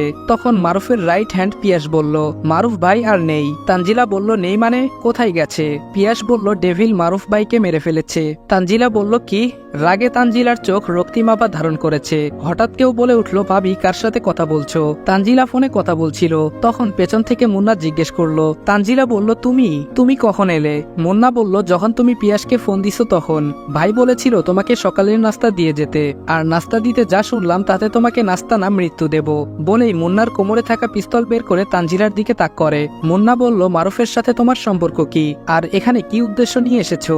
তানজিলা বলল, ডার্ক অ্যাঞ্জেল। মুন্না বলল, ডার্ক অ্যাঞ্জেল? তানজিলা বলল, কেন তোমার ভাই তোমাকে বলেনি তার সবচেয়ে বড় শত্রুর কথা? অবশ্য বলবে কি, সে নিজেও জানে না তার থেকেও বড় মাইন্ড গেমার আমি হলাম ডার্ক অ্যাঞ্জেল। মুন্না বলল, তুই যাই হোস, আই ডোন্ট কেয়ার, আজকে তোর খেলা শেষ। এই বলেই তানজিলাকে শুট করতে যাবে, তখনই কেউ ওর পেছন থেকে বাড়ি দেয় আর মুন্না মাটিতে পড়ে যায়। আর এদিকে আশা আপুকে তার বাড়িতে নামিয়ে দিয়ে আমাকে নিয়ে ঈশা একটা পুকুর পাড়ে আসে। আমি বললাম, এখানে গাড়ি থামালে কেন? ঈশা বলল, তোমাকে অনেক কিছু বলার আছে। আমি বললাম, কি বলবে বলো। ঈশা বলল, বলছি, চলো ওই বেঞ্চে গিয়ে বসি। আমি বললাম, চলো। ঈশা বলল, সবাই ভাবে আমি অহংকারী, বদমেজাজি, একটা বখাটে মেয়ে। আচ্ছা তুমি বলো, তোমায় সবাই খারাপ বলে কারণ তুমি ডেভিল। তুমি কি ডেভিল হয়ে জন্মেছিলে? না তো, তাহলে ডেভিল কেন হলে? সমাজের মানুষ তোমাকে ডেভিল হতে বাধ্য করেছে। তেমনি একটা মেয়ে জন্ম থেকেই এরকম হয় না। সবার জীবনে একটা ভয়ঙ্কর অতীত থাকে। আমারও একটা ভয়ঙ্কর অতীত আছে। তখন আমি এসএসসি পরীক্ষার্থী ছিলাম। আমার ক্লাসের একটা ছেলে আমাকে প্রপোজ করে। নাম আসিফ চৌধুরী। দেখতে খারাপ ছিল না, হ্যান্ডসাম মাস্কুলার বডি, একদম চকলেট বয়। যে কোনো মেয়ের ক্রাশ খাওয়ার জন্য যথেষ্ট ছিল। আমিও ওকে পছন্দ করতাম, কিন্তু আমি ওর প্রপোজাল রিজেক্ট করে দেই, কারণ তখন আমার রিলেশনে যাওয়ার ইচ্ছে ছিল না। আমি ওকে পছন্দ করতাম, কিন্তু তখন আমি আমার পড়ালেখায় বেশি গুরুত্ব দেই, তাই ওকে রিজেক্ট করি। এতে সে রেগে যায়। যেখানে ওর পিছে পুরো স্কুলের মেয়েরা পাগল ছিল, সেখানে আমি ওকে রিজেক্ট করে দেই। এটা ও মানতে পারেনি, তাই স্কুল শেষে ও আমাকে আর কিছু বলতে পারেনি। ঈশা কান্না করতে শুরু করেছে। আমি ওর মাথায় হাত বুলিয়ে দিতে দিতে বললাম, কান্না করো না, কাঁদলে তোমাকে একটুও মানায় না, তুমি শান্ত হও। তারপর ঈশা একটু নর্মাল হওয়ার চেষ্টা করলো। ঈশা বলল, আমি কি তোমার কাঁধে মাথা রাখতে পারি প্লিজ? আমি বললাম, তারপর কি হলো? ঈশা আমার কাঁধে মাথা রেখে আবার বলতে শুরু করলো। সেদিন স্কুল শেষে ভাইয়া আসেনি দেখে আমি একাই বাসায় যাচ্ছিলাম, কিন্তু হঠাৎ কোথায় থেকে আসিফ এসে আমাকে মুখ চেপে ধরে জঙ্গলের দিকে নিয়ে যায়, আর সেখানে একটা ভাঙা বাড়িতে আমাকে আটকে রাখে 1 সপ্তাহ, আর আমার উপরে অমানবিক অত্যাচার চালায়। প্রতিদিন ওর বন্ধুদের নিয়ে এসে আমাকে গণধর্ষণ করে। 1 সপ্তাহ পর আমাকে আমার বাড়ির সামনে ফেলে দিয়ে আসে, আর আমাকে হুমকি দেয় আমি যদি কাউকে কিছু বলি তাহলে ওরা আমাকে আর আমার ভাইকে মেরে ফেলবে। কথাগুলো বলে আবার কান্না শুরু করে দেয়। চোখের পানি দিয়ে আমার জামা ভিজে গেছে। আমি লক্ষ্য করলাম ওর কথা শুনে আমার চোখের কোনায় পানি চলে এসেছে। আমি বললাম, ঈশা। ঈশা কান্না করতে করতে নাক টেনে বলল, বলো। আমি বললাম, বাসায় চলো, তোমার ভাইয়া চিন্তা করবে। ঈশা বলল, না করবে না, ভাইয়া জানে আমি তোমার সাথে আছি। আমি বললাম, একটা প্রশ্ন করি? ঈশা বলল, আমি বললাম, তুমি আমার সাথে ঘুরে বেড়াও, তোমার ভয় করে না? আমিও তো একটা ছেলে, আর আমি ওদের থেকেও খারাপ। ঈশা বলল, না ভয় করে না, বরং তোমার সাথে থাকলে আমি নিজেকে সব থেকে বেশি নিরাপদ মনে করি। তারপর আরো কিছুক্ষণ সেখানে বসে কথা বললাম, তারপর সেখান থেকে চলে এলাম। যাওয়ার সময় ঈশা আমাকে বলল, তুমি তো এখন আমার সম্পর্কে সব জেনে গেছো, এখন তুমিও কি সবার মতো আমাকে দূরে ঠেলে দিবে? আমাকে উত্তর দেওয়ার সুযোগ না দিয়ে ঈশা চলে গেল, আর আমি ওর চলে যাওয়ার পথে তাকিয়ে রইলাম। তারপর ঘরে চলে এলাম, আর ঘরে এসে দেখি পুরো ঘর ওলটপালট করা, আর ফ্লোরে রক্ত। মনে হচ্ছে কাউকে মেরে তাকে এখান থেকে টেনে নিয়ে গেছে, তারই রক্ত ফ্লোরে পড়ে আছে। আমি সারা ঘরে তানজিলাকে খুঁজে না পেয়ে বাইরে বের হব, তখন আমার ফোনে একটা মেসেজ এলো, আর মেসেজটা দেখে আমার মাথায় আগুন ধরে গেল। আমি আমার পুরনো রূপে ফিরে এলাম। আমি বললাম, সাইমন। সাইমন বলল, হুম বল। আমি বললাম, সবাই এসেছে? সাইমন বলল, হুম। আমি বললাম, মুন্না কোথায়? মুন্নাকে দেখছি না। সাইমন বলল, ডোন্ট নো, বিকেল থেকে ওর ফোনে ট্রাই করছি, নট রিচেবল বলছে। মিরাজ বলল, আমি ওকে লাস্ট আপনার বাসার সামনে দেখেছি তানজিলা ভাবির জন্য খাবার নিয়ে যাইতে। আমি বললাম, আর তখন থেকে তানজিলা আর মুন্নার কোনো খোঁজ নেই, তার মানে ওদেরকেও তুলে নিয়ে গেছে। ওকে, তোরা এখানে থাক, আমি ডাকলে চলে আসবি। সবাই বলল, হুম। তারপর ওদের থেকে বিদায় নিয়ে আমি সময় মতো সেখানে গেলাম। আমার আগে সেখানে একটা কালো গাড়ি ছিল। আমাকে দেখে সেই গাড়ি থেকে একজন লোক বেরিয়ে এলো, কালো লম্বা কোট, মাথায় হুডি, মুখে ভূতের মাস্ক, একদম আমার মতো সাজ। সে একটা ছেলেকে কি যেন ইশারা করলো, ছেলেটা সাথে সাথে দুটো চেয়ার দিয়ে গেল। একটা চেয়ার টেনে সে নিজে বসলো এবং অপরটিতে আমাকে বসতে বলল। আমি বসে পড়লাম। তখন লোকটা তার মুখ থেকে ভূতের মাস্ক খুলে ফেললো। আমি তার মুখ দেখে শকড হয়ে গেলাম, কারণ আমার সামনে বসে আছে কাউসার। কাউসার বলল, হ্যালো মিস্টার ডেভিল, কি হলো, অবাক হচ্ছ? এই অন্ধকার জগতে কেউ কারো নয়, এখানে যে যত বড় মাইন্ড গেম খেলতে পারবে সে তত বেশি পাওয়ারফুল। আমি ওর কথায় হাসলাম। কাউসার বলল, তুই হাসছিস কেন হারামির বাচ্চা? এই বলে আমাকে শুট করলো। আমি বললাম, বড্ড বাজে বকিস, ডেভিলকে মারতে হলে প্রথম চান্সেই মেরে দিতে হয়, কারণ ডেভিল কাউকে দ্বিতীয় সুযোগ দেয় না। You missed your chance, now it's my turn. বলে যেই ওকে শুট করতে যাব, তখন কেউ একজন আমার মাথায় সজোরে আঘাত করে, আর আমি মাটিতে পড়ে যাই। আমি পেছনে ফিরে যেন অবাকের চরম সীমানায় পৌঁছে যাই, কারণ সে আর কেউ না, তানজিলা আর আশা আপু। সেই আশা আপু যাকে আমি নিজের থেকেও বেশি বিশ্বাস করি। আশা বলল, হারামির দল, তোদের দিয়ে কিচ্ছু হবে না, সব খেয়ে খেয়ে খালি সার হয়ে গেছিস। সব কাজ যদি আমাকে করতে হয় তাহলে তোদের পুষি কি ঘাস খাওয়ার জন্য? ইডিয়েট। আমি করুণ ভাবে বললাম, আপু। আশা বলল, ওলে আমার ভাইয়ালে, খুব কষ্ট হচ্ছে আমাকে এখানে দেখে। কি করব বল, টাকা আর ক্ষমতা, এই দুইটা জিনিস মানুষকে পশুর থেকেও খারাপ বানিয়ে দেয়। তোর সাথে থাকলে সবাই তোকে ভয় পাবে, তাই যতক্ষণ তুই পাশে থাকবি কেউ আমার কোনো ক্ষতি করবে না, ইনফ্যাক্ট করতে পারবে না। বাট যখন তুই না থাকবি তখন, তাই তো তানজিলার অফারটাকে না করতে পারলাম না। তোকে মেরে আমি হব ডার্ক কুইন, যার নামে পুরো পৃথিবী কাঁপবে। তানজিলা বলল, এই গাদাগুলোকে দিয়ে কিচ্ছু হবে না, আমি জানতাম, তাই তো আগেরবার যে ভুল করেছি সেটা দ্বিতীয়বার করব না। আগেরবার গাদাগুলোকে বিশ্বাস করে শিক্ষা হয়েছে। তোকে মারার জন্য 6 মাস অপেক্ষা করেছিলাম, বাট শালারা 6 মিনিটের গাফলতির জন্য তোকে আবার মারতে হচ্ছে। তবে এবার আর ভুল করব না, এবার আমি নিজের হাতে তোকে মারবো। আশা বলল, finish him, I have to go and arrange a party for our victory. তারপর আশা চলে গেল, আর তানজিলা, কাউসার, রিয়াজ ও পিয়াস রয়ে গেল আমাকে মারার জন্য। রিয়াজ বলল, devil, finally you have nothing to do, now you have to die and you can't skip. আমি ওর কথায় উচ্চস্বরে হাসলাম। কাউসার বলল, কি রে শালা, নিজের জমদূতকে সামনে দেখে পাগল হয়ে গেলি নাকি? আমি বললাম, আমাকে মারবি তোরা? এ কথা শুনে অনেক মজা পাইছি। ডেভিলকে মারা তো দূর, ওকে ছোঁয়াও যায় না। তোরা কখনো বাতাসকে দেখেছিস? বাতাসকে স্পর্শ করেছিস কখনো? ডেভিলও বাতাসের মতো না, ওকে দেখা যায় না, স্পর্শ করা যায়। আমি ডেভিল নই, I am his lookalike. Piyas বলল, শালা বহুত বকবক করিস, তোর মুখ চিরদিনের মতো বন্ধ করে দিতে হবে। পিয়াস এই বলে পিস্তল বের করে সোজা আমার মাথায় তাক করলো। ও যেই ট্রিগারে চাপ দিবে তখনই সাত করে একটা বুলেট এসে পিয়াসের মাথার একদিক দিয়ে ঢুকে আরেক দিক দিয়ে বেরিয়ে গেল, আর পিয়াস মুখ থুবড়ে মাটিতে পড়ে গেল। বাকিরা কিছু বুঝে ওঠার আগেই তাদেরও একই অবস্থা হলো। আমি আস্তে আস্তে উঠে দাঁড়ালাম, আর আমার গাড়িতে করে সোজা ঈশার বাসার সামনে চলে এলাম। বাসার সামনে এসে ঈশাকে কল দিলাম। ঈশা নিচে নেমে আসলো। ঈশা বলল, এত রাতে তুমি এখানে, আর তোমার এই অবস্থা কেন? এত আঘাত লাগলো কিভাবে? আমি বললাম, এটা কিছুই না, আমার লাইফই এরকম, শত্রুর কোনো অভাব নেই, কে কখন কোথায় থেকে আক্রমণ করে বলা যায় না। তুমি তখন আমাকে একটা প্রশ্ন করেছিলে, তার উত্তর দিতে এসেছি। ঈশা আগ্রহ নিয়ে বলল, হুম বলো। আমি বললাম, আমার এই অনিশ্চিত জীবনে কাউকে নিজের সাথী করতে চাইনি, কিন্তু তোমার ভালোবাসা আর বিশ্বাস থেকে নিজেকে বিরত করতেও পারিনি। আমার এই অনিশ্চিত জীবনের সঙ্গী হবে, আমার এই হাত ধরে চলতে পারবে, তোমাকে ভালোবাসার অধিকার দেবে, হবে কি আমার অর্ধাঙ্গিনী? ঈশা আমাকে থাপ্পড় মেরে বলল, কুত্তা, এটা আবার জিজ্ঞেস করতে হয়? তুই বুঝোস না? সোজা আমার হাত ধরে নিয়ে যেতে পারোস না? তারপর আমি আর ঈশা গাড়িতে উঠে বসলাম। আমি বললাম ঈশা। ঈশা বলল হুম।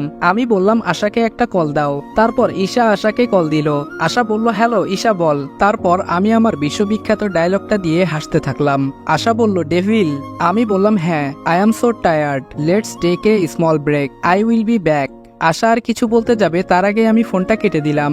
আশা আমাকে কল করার চেষ্টা করে বাট ফোন নট রিচেবল আসে। আশা স্পটে যায় যেখানে আমাকে মারার জন্য নেওয়া হয়েছিল। সেখানে গিয়ে দেখে সেখানে কিছুই নেই, সব স্বাভাবিক যেমনটা সব সময় থাকে। পুরো রাস্তা ফাঁকা, শুধু এক কোণায় তানজিলার মৃতদেহ পড়ে আছে, আর লাশের পাশে একটা লাল গোলাপ আর একটা চিরকুটের পাশে একটি ভূতের মাস্ক। আশার বুঝতে বাকি রইল না যে এটা ডেভিলের কাজ। আশা চিরকুটটি খুলে দেখে, চিরকুটে লেখা ছিল welcome to dark world miss dark Angel, তোমার শহরে খেলবো রক্তের হোলি তোমারই সাথে, আফটার এ স্মল ব্রেক। এদিকে ঈশা বলল রেদওয়ান তোমার কাছে আমার একটা অনুরোধ আছে, রাখবে? আমি বললাম হ্যাঁ বলো। ঈশা বলল এই অন্ধকার জগৎ থেকে বেরিয়ে আসো প্লিজ, চলো আমরা দূরে কোথাও চলে যাই যেখানে শুধু তুমি আর আমি থাকবো, আর অন্য কোনো পিছুটান থাকবে না, আর 5 জন সাধারণ মানুষের মতো আমি তোমাকে নিয়ে বাঁচতে চাই, please promise me you will not go to the dark world anymore. আমি বললাম I promise, I want. Isha আমাকে জড়িয়ে ধরে বলল লাভ ইউ। আসসালামু আলাইকুম এভরিওয়ান। কি হয়েছিল 1 বছর আগে গল্পের সিজন 2 এখানে শেষ করলাম। ভিডিওটা ভালো লাগলে লাইক এবং কমেন্ট করে দিও, আর চ্যানেলে নতুন হলে সাবস্ক্রাইব করতে ভুলবে না। তো দেখা হচ্ছে নেক্সট কোনো ধামাকাদার গল্পে। ততক্ষণ ভালো থাকবা, সুস্থ থাকবা, আল্লাহ হাফেজ।